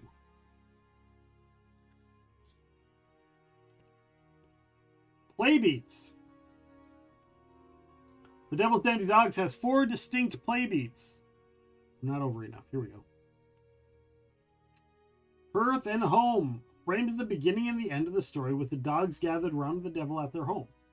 The Deal with the Devil sets the scene for the soul fetch. The diviner plays cards on the soul's arrow to establish the person, the place, and the situation. Okay, now this makes a lot more sense because it's got a little bit of randomness to it that allows for a bit of improv. So this is a good improv, a fun little improv type game. I'm sorry, Curly Girl. I'm sorry. You're listening downstairs. A little bit of improv. You guys see that? There we go. Get it focused. There we go. Fun and games is the heart and soul of the gameplay, where the dogs share their action-filled, soul-fetching exploits. And then, the Dark Night of the Soul is the final beat before you return to Hearth and Home. and the highlight of the story. This final storytelling beat is where things get the most intense. Everything goes wrong, the task seems impossible, and the dogs must work together to pull out all the stops in order to ensure that they have achieved their goal. And then there's the devil's interview, which is a optional beat for the devil and the dogs to interact or to just pause the game for any reason, including if there's something that's like, hey, I don't like this, I don't like how this is going, whatever. All right, we're going to get into time to sniff the butts. Time for sniffing butts, guys. Time for sniffing butts. Before the play begins, especially if this is the first session, the players should all take a bit of time to build the dogs' relationships to each other, since the dogs have worked together for some amount of time already. They should know a fair bit about each other. The players should share their dogs' monikers or names, what they look like, including their devil's mark unless it's hidden, their tricks, their storytelling style. They should also feel free to share anything else the other dogs would know about them. Because your team. All right, the hearth and home, the beginning and the end. Once the players have introduced their dogs to each other, the game begins with the dogs gathered around the devil at the devil's home. The dogs have just finished successfully fetching a soul, and the devil is about to ask them to tell their story of the experience. This beat frames the story. No matter what part of the story the dogs are telling, they remain here, in this room, attempting to entertain the devil. Hearth and Home invites the players to get to know their own dog and their packmates better, connect with the devil, and practice a kind of scene building that they'll be doing in other parts of the game. No roles are needed at this beat. The diviner starts out with a simple description of the devil in their home. Don't be afraid to go off the beaten track. Sure, the devil might be hanging out in a red-hot room filled with brimstone, but they might just as easily been hanging out in their private pool with a daiquiri or swinging in a hammock in the middle of a lush forest. The diviner also gives the players a few touchstones of the devil's home that they can work with, such as a roaring fire in a brimstone fireplace, a large colorful rug, the temperature, the lighting of the room, and so on. This is just a broad sweep of the space to get the players settled. Leave lots of room, both physical and emotional, for them to fill in. Next, the dog gets settled in to tell their story. Players should consider questions like, all right, are we ready? Players should consider questions like, where are you in relation to the devil and other dogs? Where are you near? What are you near or interacting with? We're over here, guys. Recite, resting so close to the fire that my fur would be singeing if I had any. Gnawing on the corner of a piece of wood that I stole from the fireplace. I found a rope and I'm bringing it to Gabriel to see if they want to play tug. I've claimed the most comfortable dog bed for my own. It's mine now. What is your posture and mood? Sitting alert, curled up, half asleep, relaxed on my side with my feet just touching the devil's feet. Hyped up and unable to sit still, or pacing around the room. Invite interaction with your packmates. Through your answers to Through your answers to crystallize pack dynamics and relationships. It might be something general like, I do a play bout and wait to see if anyone wants to play with me. Or if something specific like, I want to hang with my best buddy Oriax over by the fireplace. If Oriax's player decides that Oriax is afraid of fire, they can offer an alternative suggestion like, that fire makes me a little nervous. Let's hang out on the big rug instead. Throughout this process, you can invent new elements to add to the space. You can add balls, toys, beds, bones, and so on. Once the scene is set and the dogs are all settled, the devil looks proudly over their pack and invites them to tell their story. Then we go to the next point, which is the deal with the devil. Every soul fetch story begins with a beat called the deal with the devil. This is where the dogs interact with the person who wants to trade their soul to the devil in exchange for something that matters deeply to them. The diviner sets the parameters for this opening scene, including the person, the place, and the situation. by playing cards from the Diviner's deck on the Soul's Arrow at the beginning of the beat. If you guys missed it, we can go over those cards again. We can go over the overlay. I can show you all of that if that is something you are interested in. Just let me know. And Seven-Tailed Foxes spawned a Tangia dungeon! Exclamation mark join to join in on the dungeon. The donjon. The donjon is a little place where we can get together. The donjon, yeah. Donjon, baby. All right.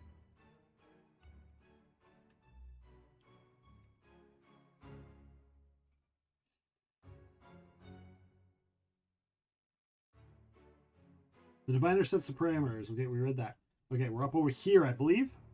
Right up here, which you can't see. Let me move that over so that the Tangia dungeon isn't in the way. We're going to be right there. Right here. Boom. By playing cards of the diviner's deck on the Soul's Arrow. From there, the dogs begin their story. We're actually here. From there, the dogs begin their story. They tell the devil about the deal-making person, what research they did, how they scouted out the area, and other discoveries they made that shaped the deal. This is the heart and soul of the gameplay. Oh, sorry. Then we move on to fun and games. This is the heart and soul of the gameplay and will likely make up the vast majority of the story. This is where you tell the devil how your pack used your various tricks, temptations, and so on to fetch the soul. It usually involves a series of action-filled exploits, such as persuading, stealing, sneaking, hiding, and fighting. This main section might occur within a single session, or it might stretch across multiple sessions, depending on how many twists and turns the story takes. Then we go to Dark Night of the Soul. This is the final storytelling beat, the huge battle, the final hurdle, the big moment of hard challenges and harder choices. This final storytelling beat is where things get the most intense. It works exactly like fun and games, but it is near the end of the retrieval and becomes the highlight of the whole story.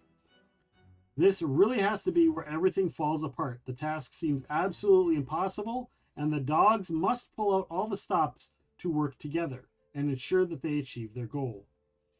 Most often, this section starts with the dogs entering a new location or returning to a previous one where something changed. This is also when the dogs gain their Pact of the Pack, whatever their new shared ability is.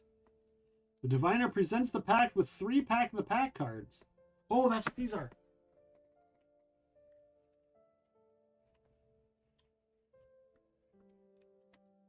Right? Is it these ones?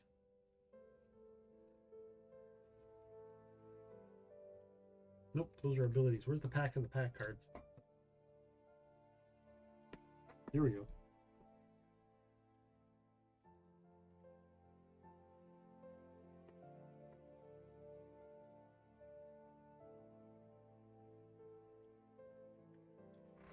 Nope, that's not that one. It is this one. It is this one. Here's the Pack of the Pack. So the Pack of the Pack cards. I'm just going to randomly pick one here. Through time! Exclamation mark join to join the Tangia dungeon, guys! Join the Tangia dungeon. Through time, your pack steps out of time and place and finds itself in a safe, warm, comforting place. During this time, you can create a plan of action, prepare tools, take other actions that may benefit the story when you return. When your pack returns, no time has passed as if you had never left. So that is the Pack of the Pact. Pact of the Pact. Ask the devil. The pack can ask up to 3 questions. A member of the pack rolls a dice 6 per question. Roll 1 for 5. The devil answers honestly. On a roll of a 6, the devil answers with a lie. Call the memory. The pack calls upon the dandy dogs that came before them. The dogs arrive in the form of memories and assist the pack with whatever they're currently working with. The memory dogs stay around until the pack changes locations, completes the current task, or dismisses them. So this happens during the Dark Night of the Soul when things are really bad.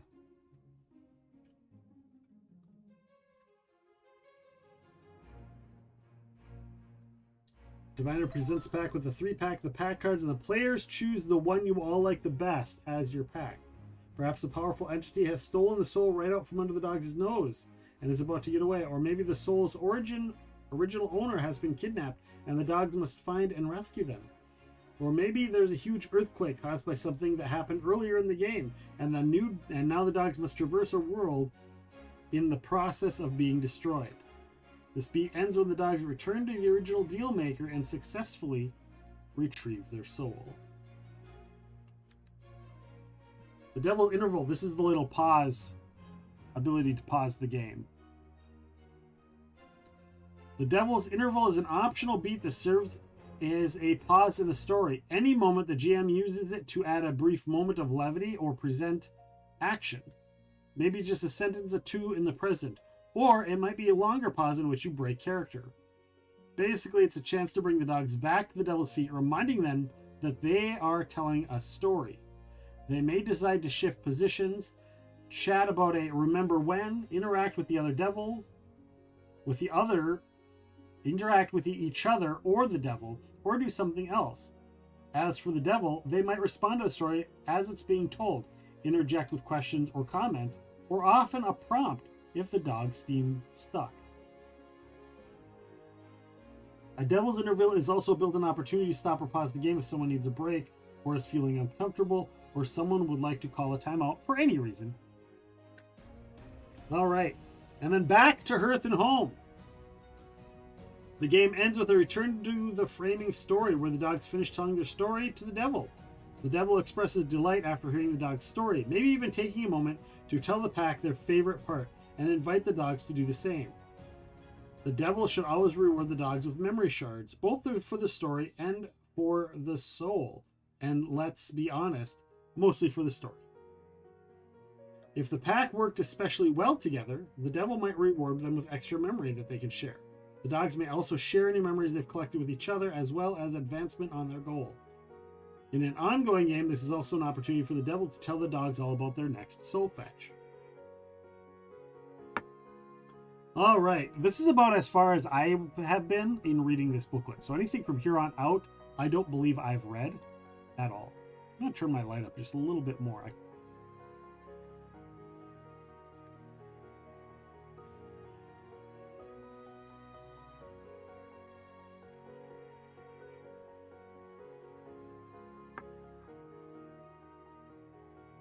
Or I know what I'm going to do. I'm going to go like this. I'm actually going to turn it down a bit. My camera's light is auto adjusting, is what's going on here, and that's why I'm having an issue.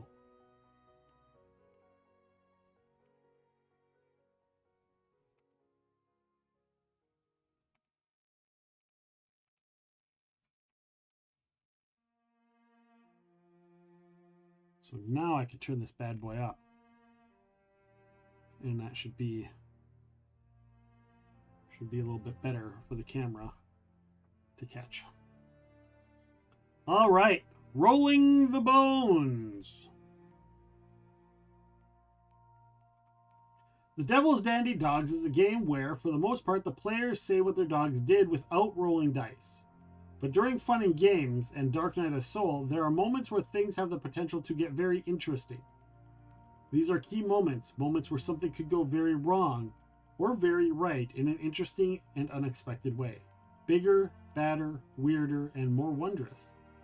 Imagine the moment in a movie where the heist suddenly goes wrong, or where the villain takes a turn and offers to help the hero. Moments where you gasp out loud or find yourself hiding your eyes. These key moments are when the diviner might call for you to make a roll with one of your traits. As a reminder, your dog is good in one trait, very good in another, and best in another. If you're good in a trait, we're in the upper right up here, if anybody's reading along. If you're good in a trait, you roll 1 dice. If you're very good, you roll 2, and if you're best in a trait, you roll 3. Using a trick doesn't always require a roll, but if it does, then the roll works the same way. If your trick is to jump onto another creature's shadow and move around with them, that's a double action, and you roll the appropriate number of dice. When the diviner calls for a roll, you choose the trait that best fits the action you're attempting, then roll the appropriate number of dice. You can always offer a narrative reason as to why your actions might fall into a different trait than another, and see if your diviner agrees with you. You may also choose to add your temptation die, but hold your drool will get 2 temptations in 2 shakes. So regular dice, and then you have 1 dice that's separate. So there's going to be dice 6s. And then the off-colored dice is your temptation, so you will add that. But if it was awry, it could be bad. You know, so if you go like that, it could be awry. If you go like that, it could be good.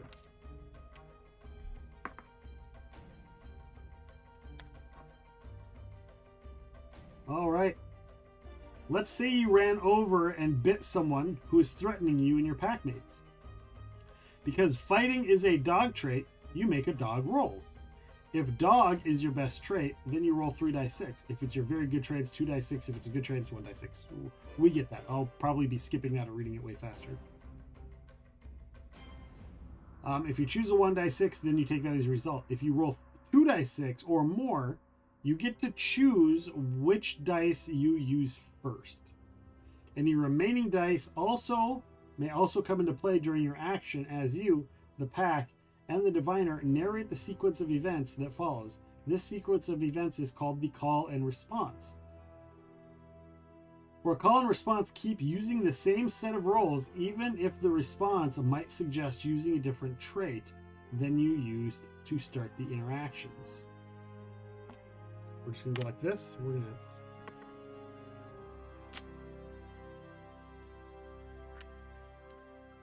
All right, we're going to go like this. This is our dice roll. Actually, we're going to do this. We're going to switch one of them. We're going to have one of each just for the sake of shit. So here's our number. The D is a 6. The I, it's an I, is a 1. And then if it's blank, it's a 2 through a 5. So the 6 is the devil's eyebrow. You didn't just succeed in your action, you succeeded magnificently. The devil lifts a brow and leans in to hear your story of your excellent and extraordinary success. Blank is just a success. You did what you set out to do, but nothing terribly entertaining or exciting. Or the devil's delight. You failed in your action, but you did so in the most spectacular way. The devil laughs with delight and excitedly waits to hear the story of your excellent and extraordinary failure.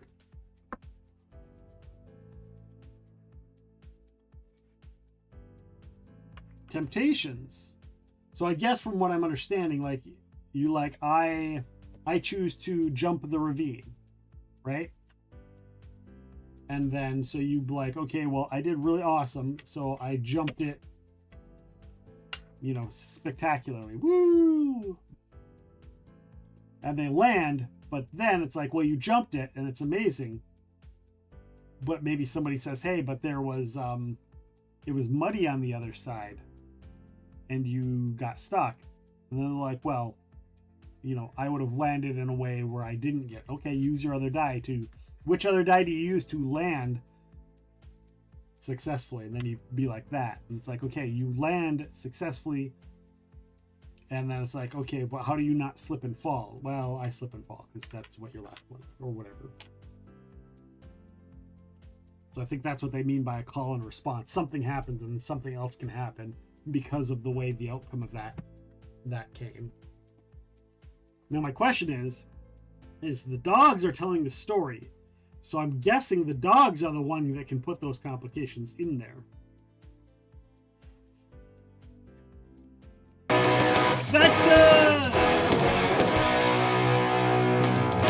Thank you for the sub 4 months in. How are you doing, Vexus? Welcome in, welcome in. Thank you for joining us. We're currently going through this game, The Devil's Dandy Dogs, and we're kind of learning it.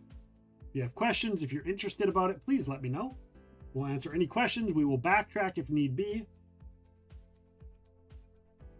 So temptations, that's this other dice, guys. So when you're rolling, you can add this, but it can go bad. So you get an extra dice, but it can also go horribly wrong for you.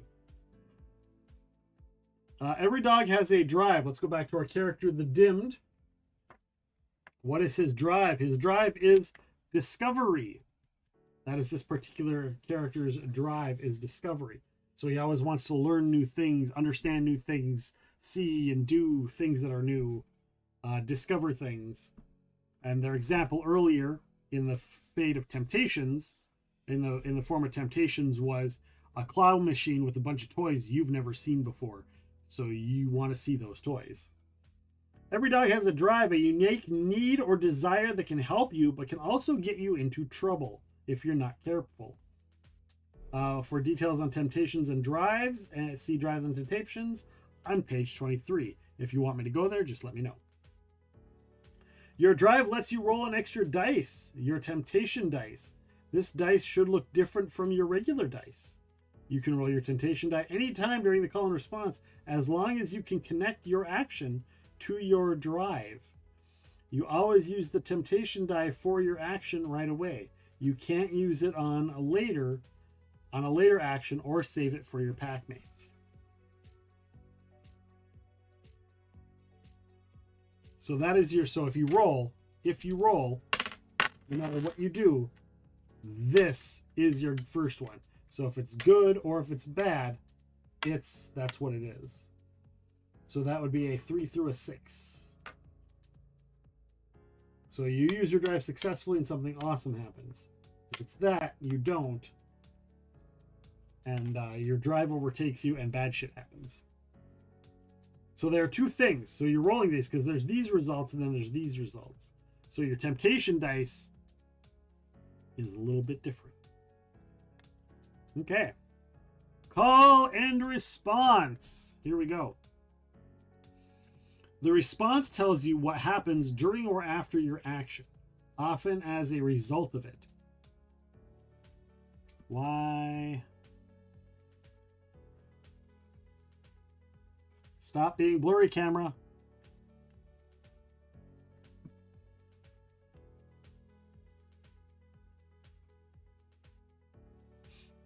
The response tells you what happens during or after your action, often as a result of it. With this information in hand or paw, choose one of your remaining dice results and say what you did in response.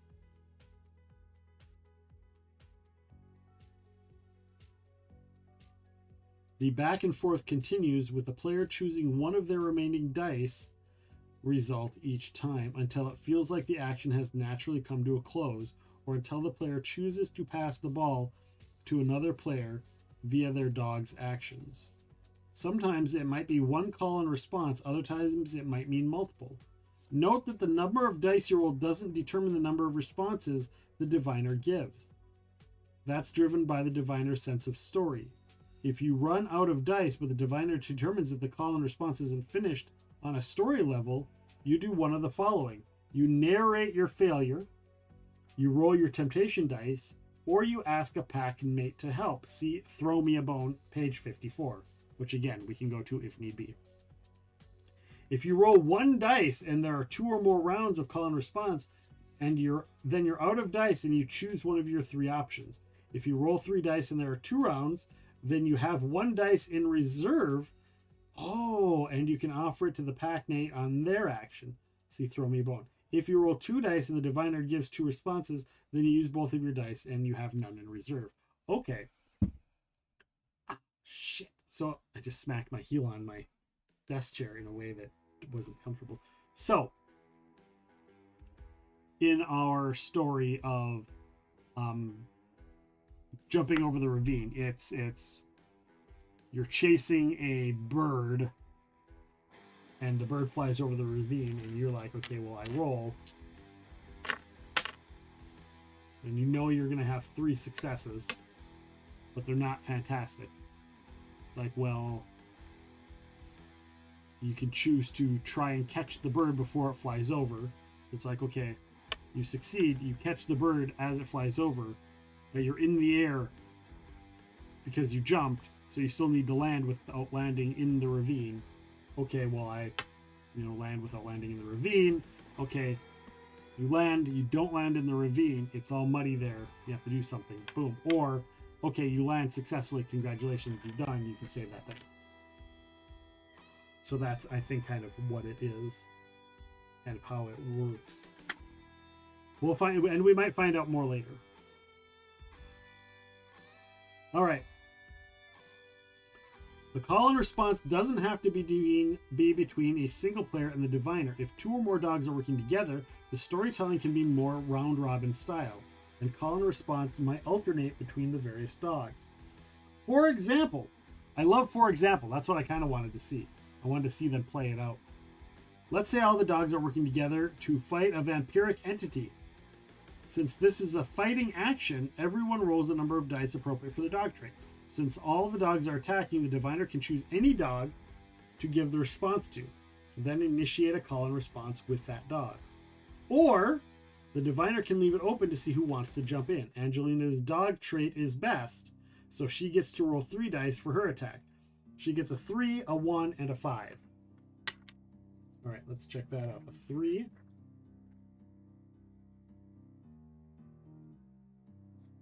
A 3, a 1, and a 5.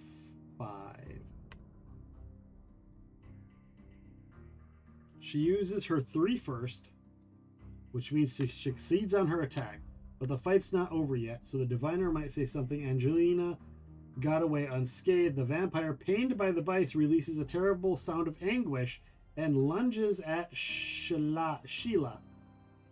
Or the diviner might say Angelina got away unscathed, but the vampire entity, in response to the pain from their energy, releases a terrible sound of anguish and lunges at whoever is closest. As always, the player themselves might also pass the ball during the character action. The diviner can then aim their response at the other character if it makes sense in the story. In this way, call and response goes back and forth across the involved characters until the action is resolved in a satisfactory way. See an example of play on page 56 for how this might play out on the table. Let's jump. Let's do that. Excuse me. Let's jump to page 56 because I want to see an example. I'm going to take a drink first.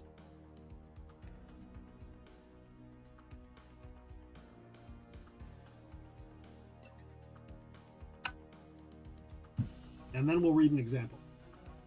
I just realized that's not on there tight. There we go. All right. Here's an example that weaves it all together. The devil claps their hands together in delight. Excellent, excellent. And Angelina, what were you doing while Milish was nearly lighting the entire town on fire? Angelina, I slipped into the alley cat's shadow that I saw earlier and then jumped onto the wall. I went with it. From there I had a great view of the alley and I could see the bookseller coming from a mile away. As soon as he got close to me, I jumped onto him and grabbed his bag with my teeth, pulling it off of him.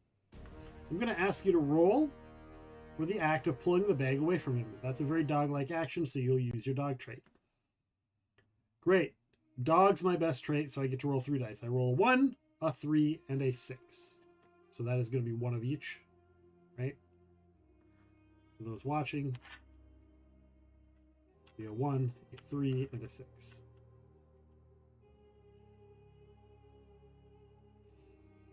I'm going to use my 6 first, which means I succeeded and did something awesome. Not only did I pull the bag off his shoulder, but I knocked him with my shoulder, pushing him off balance. Diviner, he fell backwards with a yelp, landing on his back against the cobblestone, but as he did so, he managed to hook a finger into the strap of the bag, and you found yourself being pulled back towards him. So it is a collective story. So just because you succeed doesn't mean more shit doesn't happen. Notice how the response comes after the dog's action, not before. The diviner doesn't narrate what actions you take, only what happens after, usually as a result of your action.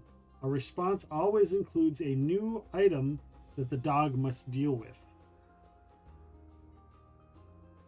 Angelina, their call. Grr, this time I'll use my 3, which still means I succeeded. I let him pull me closer, but gave a low growl around the strap of the bag, convincing the alley cat to jump up on him and help out. The alley cat jumped right onto his belly, and you heard a low grunt of oof before his fingers loosened a bit on the bag, just enough to let you pull it away. As you do so, something shiny fell from it. Before you could get a look at it, the alley cat grabbed it and took off, but the shiny thing looked an awful lot like a key.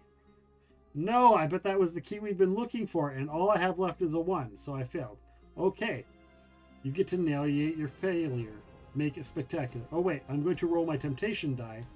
My drive is greed, so as soon as I saw the key flash, I knew it would do whatever I want. So then they get to go and grab their temptation die and roll that. I got a 5 and dropped the bag. I got a 5. I dropped the bag and ran as fast as I could after the alley cat. I ran so fast I was afraid I was going to leave my tail behind. By the time I finally caught up to the cat, I was panting and my feet were sliding all over, and I wasn't sure I had the energy to take the key yet. So I slipped into its shadow again and tried to catch my breath. Before I did so, I howled to my packmates, letting them know what was going on. Lizard. Lizard? Lizard? Toasty Toesies, dropping a lizard and starting a Tangia party maybe, or almost starting a Tangia party. Thank you for using the lizard response. Lizard, lizard, lizard in Tangia. Appreciate that. Scared the shit out of me.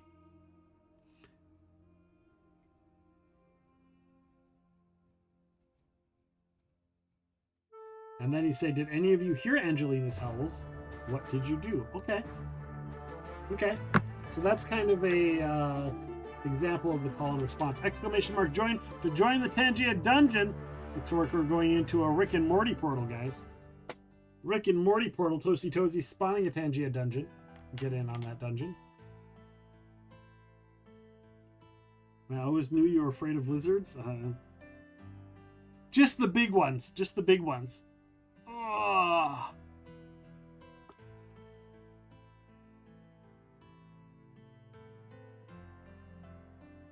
What about combat? Your dog will probably get into a scrap or two during the soul retrieval, just like anything else. When you fight, it's the story that matters. What did your attack look like? How did you help your packmates? What cool, interesting ways did you come up with to use your trick or environment during the fight? You don't have to worry about keeping track of health or hit points or anything similar. The diviner will most likely ask you to roll during a fight with a foe. Rolls work similarly.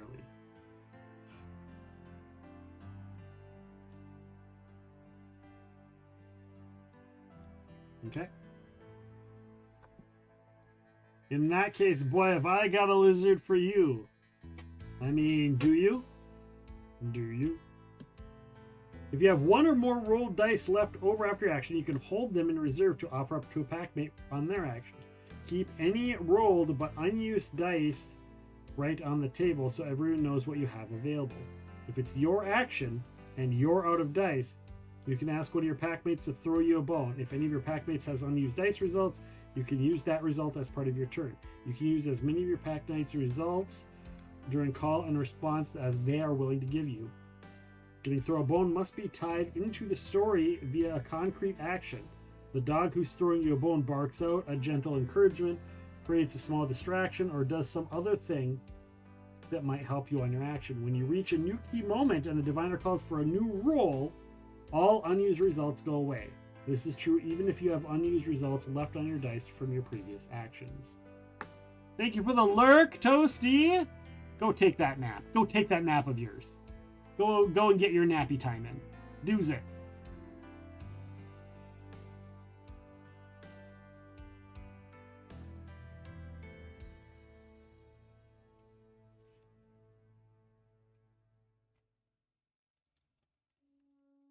All right, there are 2 additional group outcomes that can happen during a scene.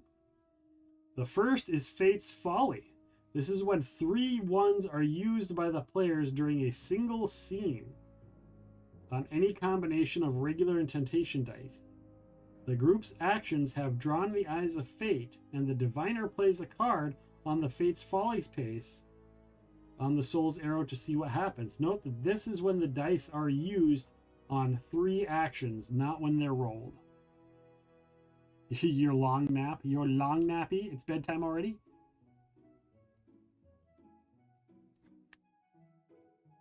Imagine how much you could get done if you didn't take naps over the course of your life. How much of your life has been napped away? The second is the Devil's Door. This is when 3 6s are used by players during a single scene, including on the temptation dice. Your pack succeeded so spectacularly that you drew the attention of the devil, who pays you a visit during the soul fetch. The diviner plays a card on the devil's door space on the soul's arrow to see what the devil's response was. Not that this is when the dice are used on 3 actions. Oh, note that this is when the dice are used on 3 actions, not when they are rolled.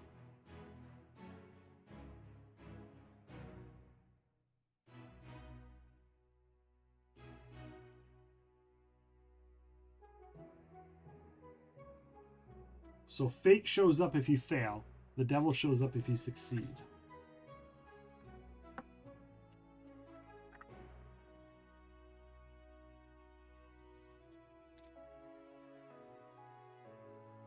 All right. When you become physically or emotionally injured, you gain a shadow rend. This means that part of the shadow that connects you to the devil is torn. Depending on the nature of your relationship, this is likely to make you feel some sense of loss, grief, or disconnection.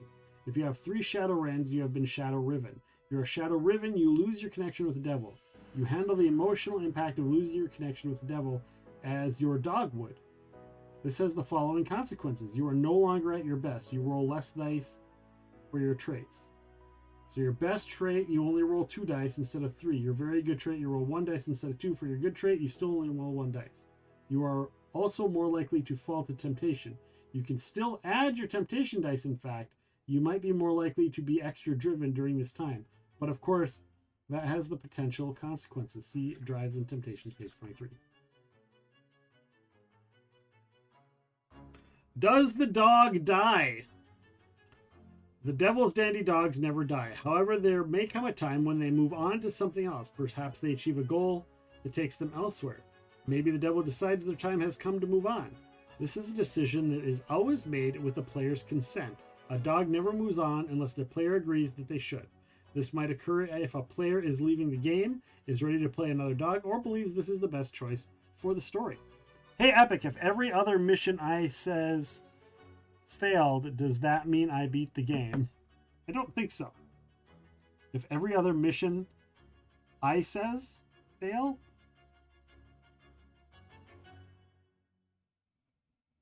I don't think so. I don't think if you're failing anything that you beat the game. You have to succeed, not fail.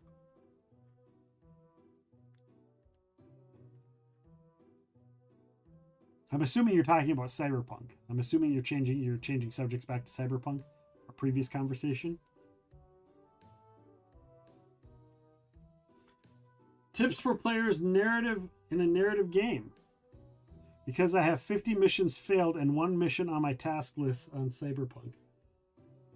You have 50 failed missions? How did you fail so... I mean, I guess.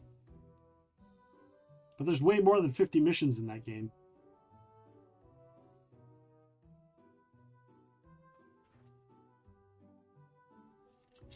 Tips for playing a narrative game. Collaborative narrative gaming can feel overwhelming or confusing, but you pretty much can't go wrong if you as a player act with good intentions, so it's possible that your dog will act with very bad intentions indeed. Give other players space in the story, and you are willing to be flexible in any of your expectations. So a lot of this is yes and.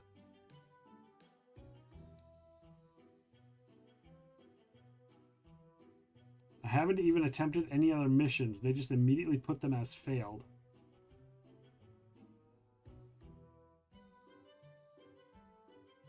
You might have to Google that one. You might have to Google that one. That is, I don't know.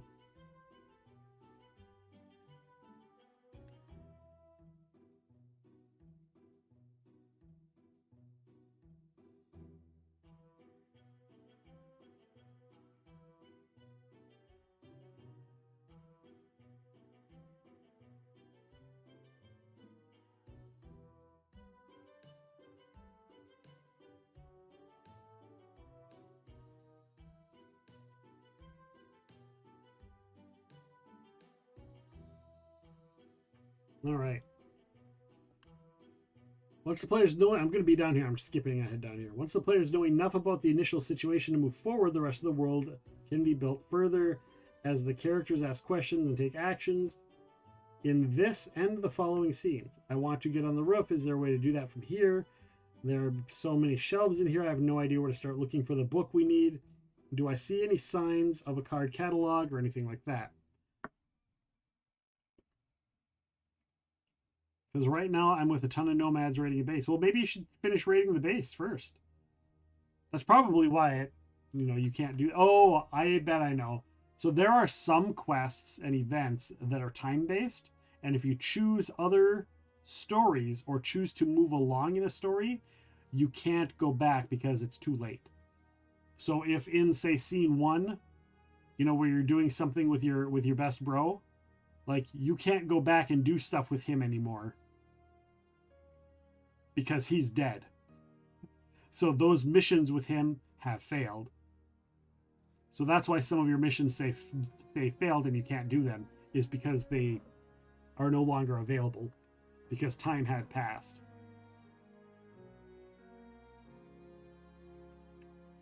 Because, yeah, you're still pretty early on if you're still just doing stuff with nomads. You got a lot of stuff to do still.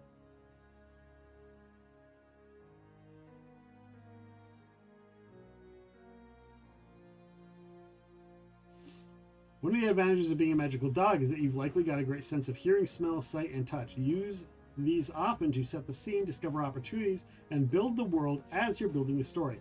Ask questions of the world. These can be general. What does it smell like in here? More specific. Is there anything in here that I can use to set on fire? The diviner will always ask you questions. Will also ask you questions. Always try to ask provocative questions and give detailed, unusual answers. The more creative and detailed your answers, the more the world will come into focus, and not just for you, but for your pack mates instead. How do you choose who says what when?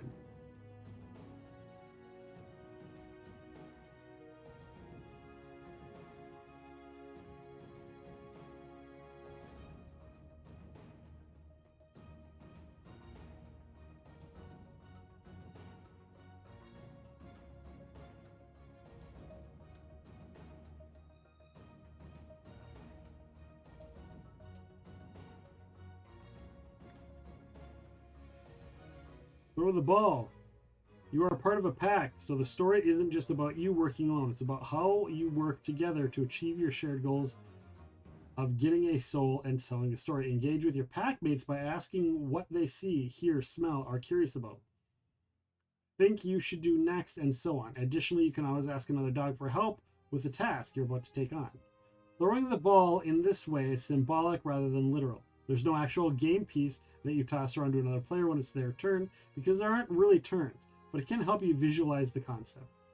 Sometimes the conversation will get raucous and out of control as you're adding into each other's actions, reminding each other of this amazing adventure, or even arguing over the real story.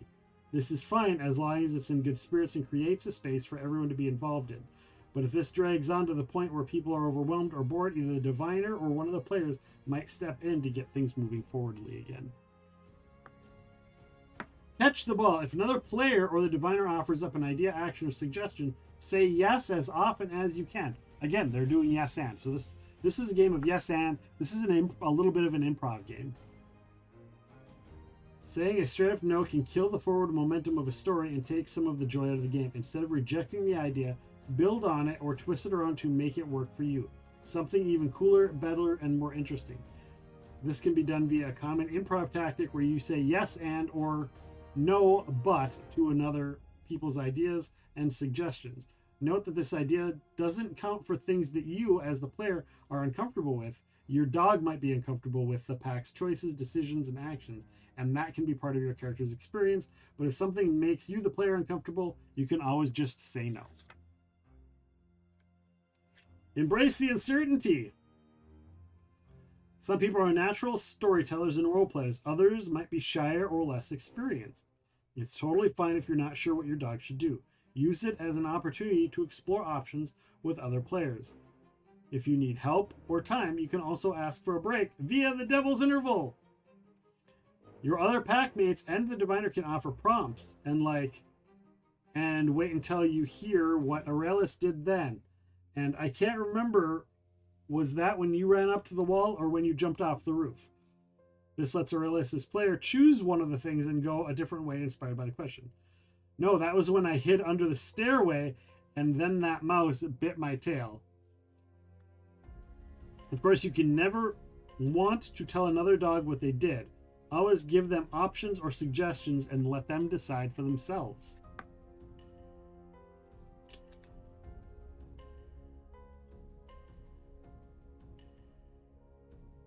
If you're used to a player playing role-playing games with a lot of rules, exact distances and ranges and tons of math, then it might be difficult to shift to gameplay that gives less details. How far can I move is the kind of question that some RPGs answer with specific measure. The Devil's Dandy Dogs invite you to answer with a sense of logic and narrative control, or in many cases, don't ask at all. There's a lot more to that, but we get it. We get it.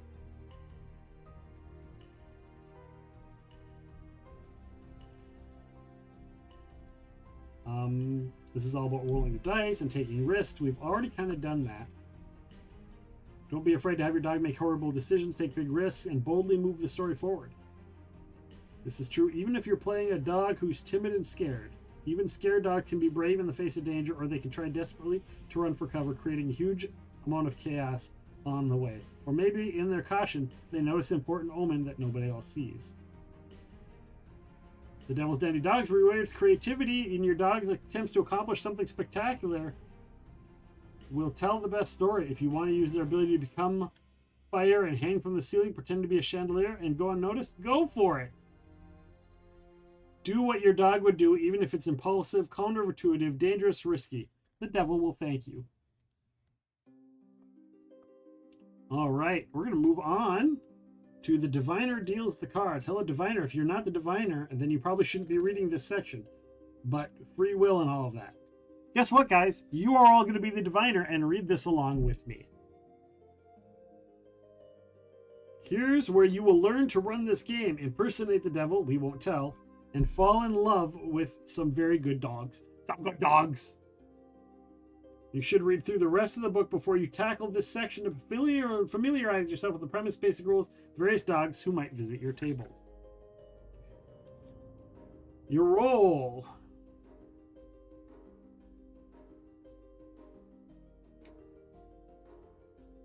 All right.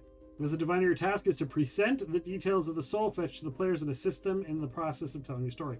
There are no pre-written adventures, creatures, or places. Instead, you'll use the play beats and deck of cards called the Devil's Playbook as your guide. The diviner has less responsibility in this game than other facility games because the players do most of the heavy lifting. It's their responsibility to describe their own actions and create much of the setting as they explore it. Running a narrative game is much like running any other game. Your goal is to work with players, create an engaging, fun experience for everyone involved.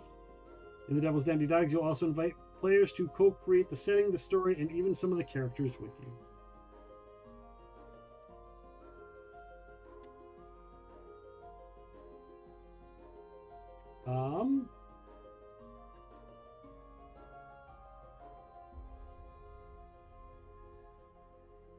So I'm kind of curious because the game has this classic RPG where you're the diviner, but the diviner is also playing the role of the devil. So it's like it's like you start in the thing and then they start to tell the tale. And then as the tale starts, it fades to that scene as they tell the story. Right? And then you become more of the diviner and less of the devil character, whatever your character is. And then you're kind of more in that classic RPG where you're like, this is the scene and this is what you're doing and all of that kind of stuff.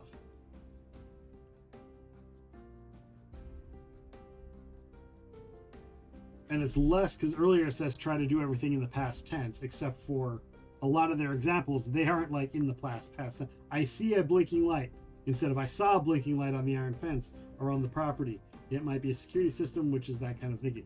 So I'm guessing you're telling the story from the perspective of being there. And then every once in a while you cut back out to the hearth and home where they're telling the story, right?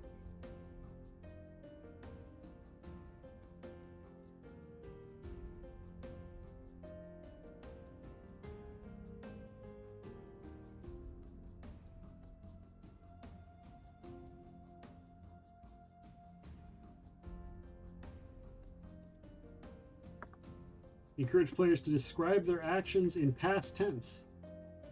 Because the entirety base, see here it is again. In past tense, even though over here Oh no, that driveway match the press. Yeah, because this is all current, not past tense.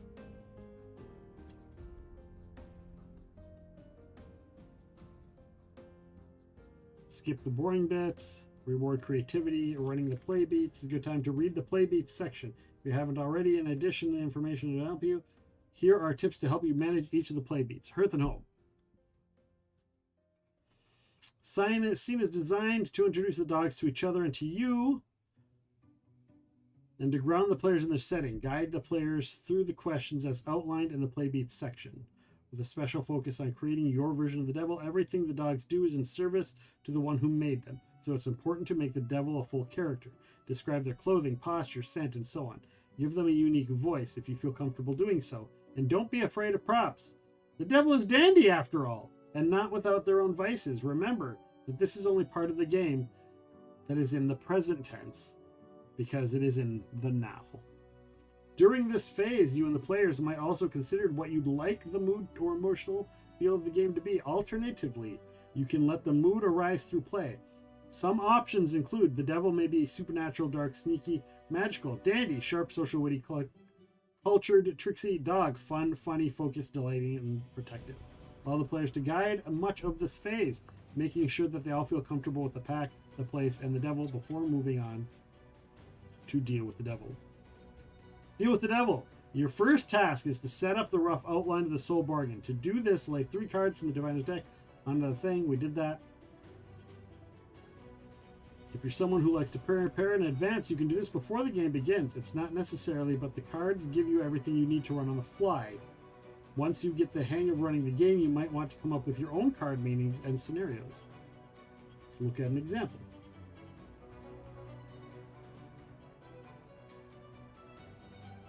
So there's the cord, the soul mat, they do the things. When you talk to the dogs about the opening scenario, you don't want to give too many details and you don't want to worry about how the pieces fit together. Just fill in enough to give your players a place to start. They will build much of the story in the world and the characters as they take action. Make it clear that the devil and the person wishing to trade their soul have already agreed to the bargain. Okay.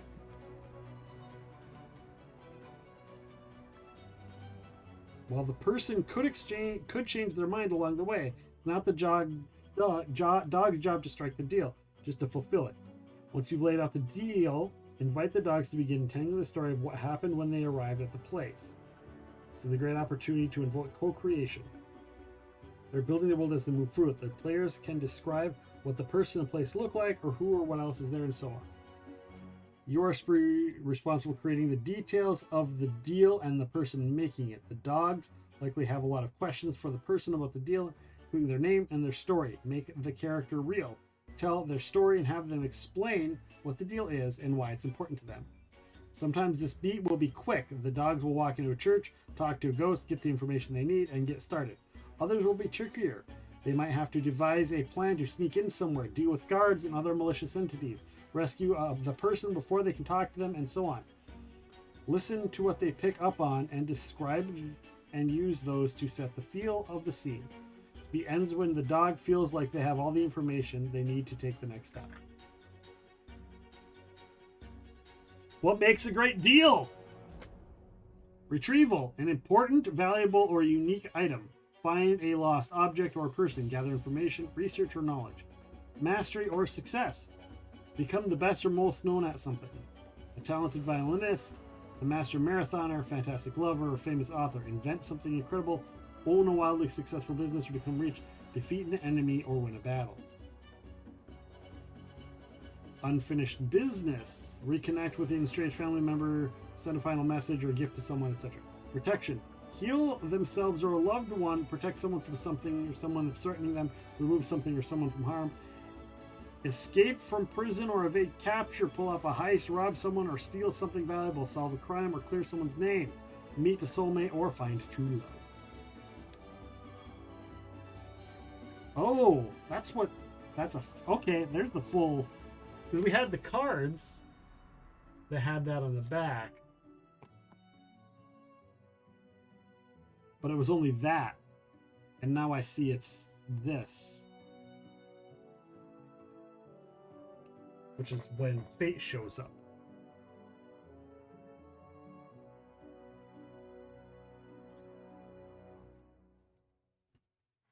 That's when you roll use 3 ones on your dice collection.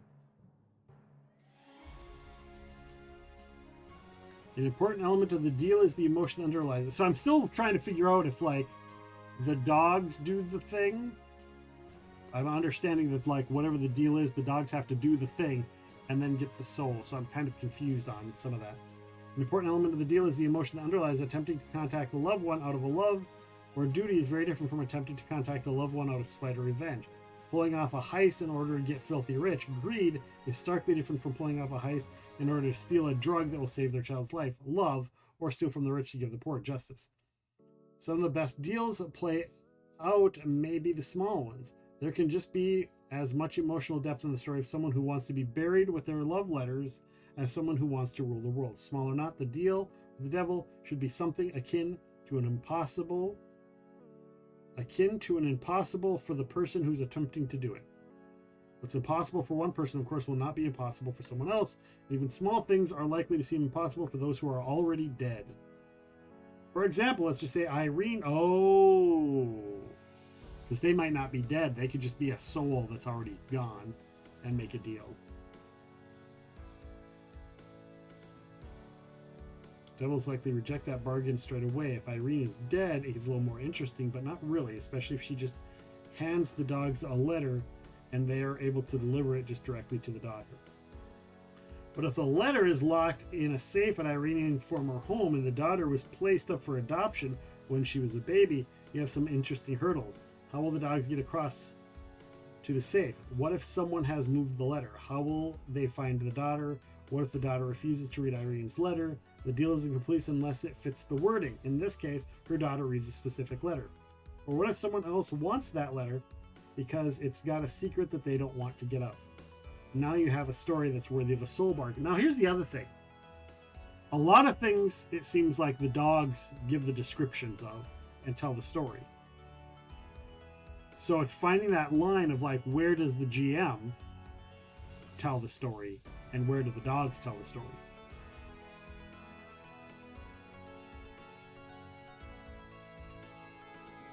I think it's just the dogs are choosing what to do and kind of help describe some of the stuff.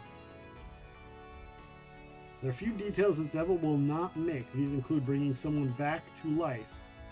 Deals of this nature belong to someone else. Affecting the dogs or the devil themselves in some way. That is a devil's bargain, to be sure. Any deals that are too boring and won't make a good story. Of course, there are always exceptions because exceptions make for interesting stories.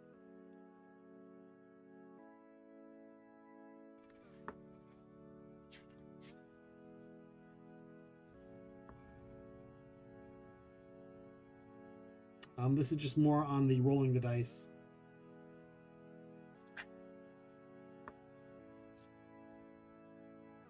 Here's some times when you might need the players to roll. When giving an impassioned speech about the best dog toys to distract a foe.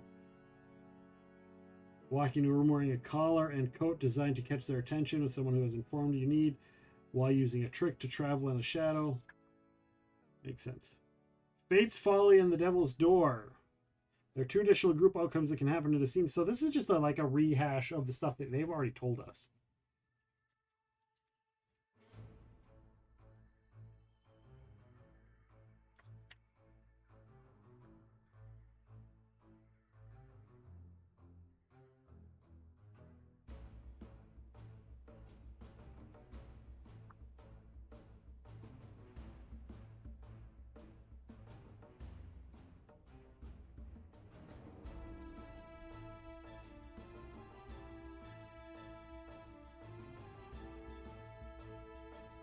All right.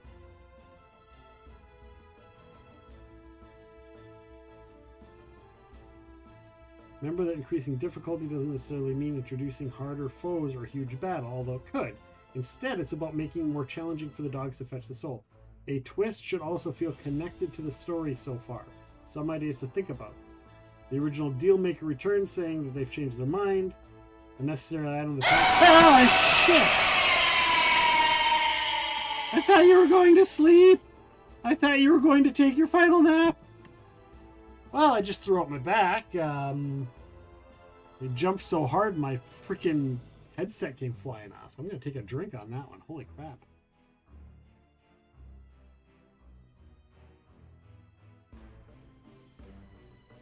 Thank you, Toasty. Jesus, shyshy, shirkin, mother frickin' frock. Frickin' frack. Frackin' frack. Frickin' furdy fur. But I fur.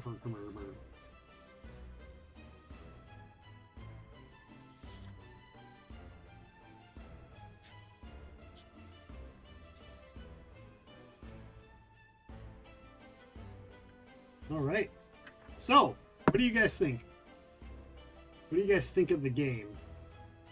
It seems pretty straightforward. Like, having read it, it seems pretty simple.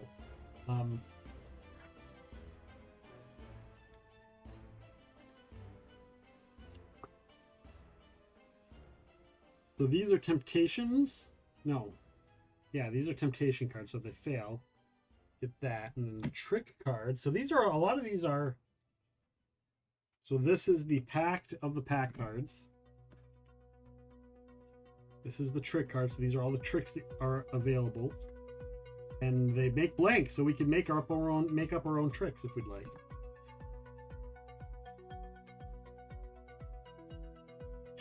These are the cards, but of course we'd have to look up the cards in the book to find out what they do. Let's look at some of the other characters, shall we? All right, so we read the dimmed.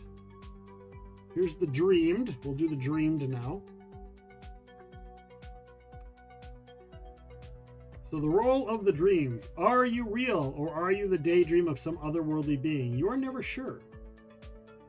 There are worlds and wolves other than these, and you never feel quite aligned with any of them. Your senses might sometimes deceive you, but you're not lost. Not quite. You see signs everywhere. In the gray feather of the raven, the puddle of the paw print, the card face in the clouds. Your pack is real. That you are sure of. That you are sure of. And the devil too. Everything else, time will tell. Your storytelling style. Your version of the story doesn't always jive with the rest. We did read that already. Your drive is understanding. You need to understand the world. Your powers are call the crossroads and dreamwalk. So call the crossroads and dreamwalk. Dreamwalk. You enter a creature's dream while they are sleeping, drugged, hallucinating, or otherwise creating a mental landscape for you to move around it. You take actions, roll dice, and use tricks just as you would in the real world, engaging with the dreamer and their dream landscape. Just like in the real world, bad things can happen to you here. So be wary, Dreamwalker. And then call the crossroads. You bring a replica of a specific place of magic that you are aware of, such as the crossroads, a church, a burial ground, to your pack for a few minutes. While you can't alter the original place, you can use the replica as you see fit. Interact with an ally you met there. Previously search for clues or ideas to try out a plan, or even engage in practice combat with a foe who resides there.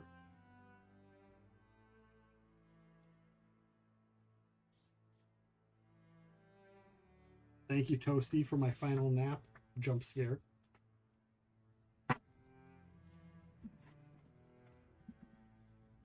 All right. There's the exquisite dog, the exquisite doggo. Everywhere you look, there's beauty. You take great care with your appearance, sometimes to the detriment of your focus, and appreciate the smallest of details. The whoosh of wind against your ears, the scent of a perfectly prepared roast, the delicate weight of a safe soul. You shine brightest when you can bring beauty to bear in yourself, in the others, or in the world. Beauty is your drive. Storytelling. You tell stories with a poetic flair, playing with languages so beautifully that listeners can get lost in the sounds and vibrations and miss what you're saying. It's time to take a drink, baby. Cheers, Toasty Toesies. Boom. Thank you for the drinky drinks.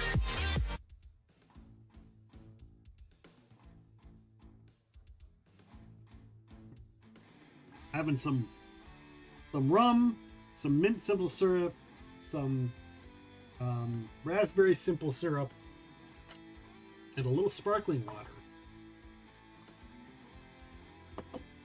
That is our drink of choice this evening.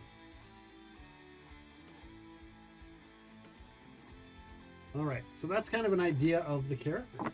This seems like it might be fairly simple and not as complicated as I once thought it might be. Usually you pay double for that kind of action, Cotton. You do usually pay double for that kind of action, Cotton. So yeah, I'm kind of excited to play this, and I might be willing to play this sooner rather than later, if the case may be, if the case presents itself. But yeah, I will be playing this on the 13th with a group of friends as a little play testy test to try and run through it and understand. I'll probably end up reading the instructions again between now and then. But yeah, that is the game. That is the Devil's Dandy Dogs, everyone. The Devil's Dandy Dogs. Dogs. Thank you. And thank you. You've had a few Sun Cruisers. What's a Sun Cruiser? Is that like a Twisted Tea? Is that your new Twisted Tea? Is the Sun Cruiser?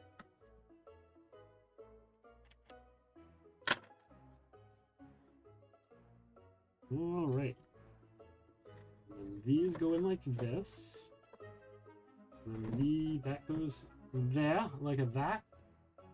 And that goes there like a that. And I think this just goes right on top, right? Boom, like that.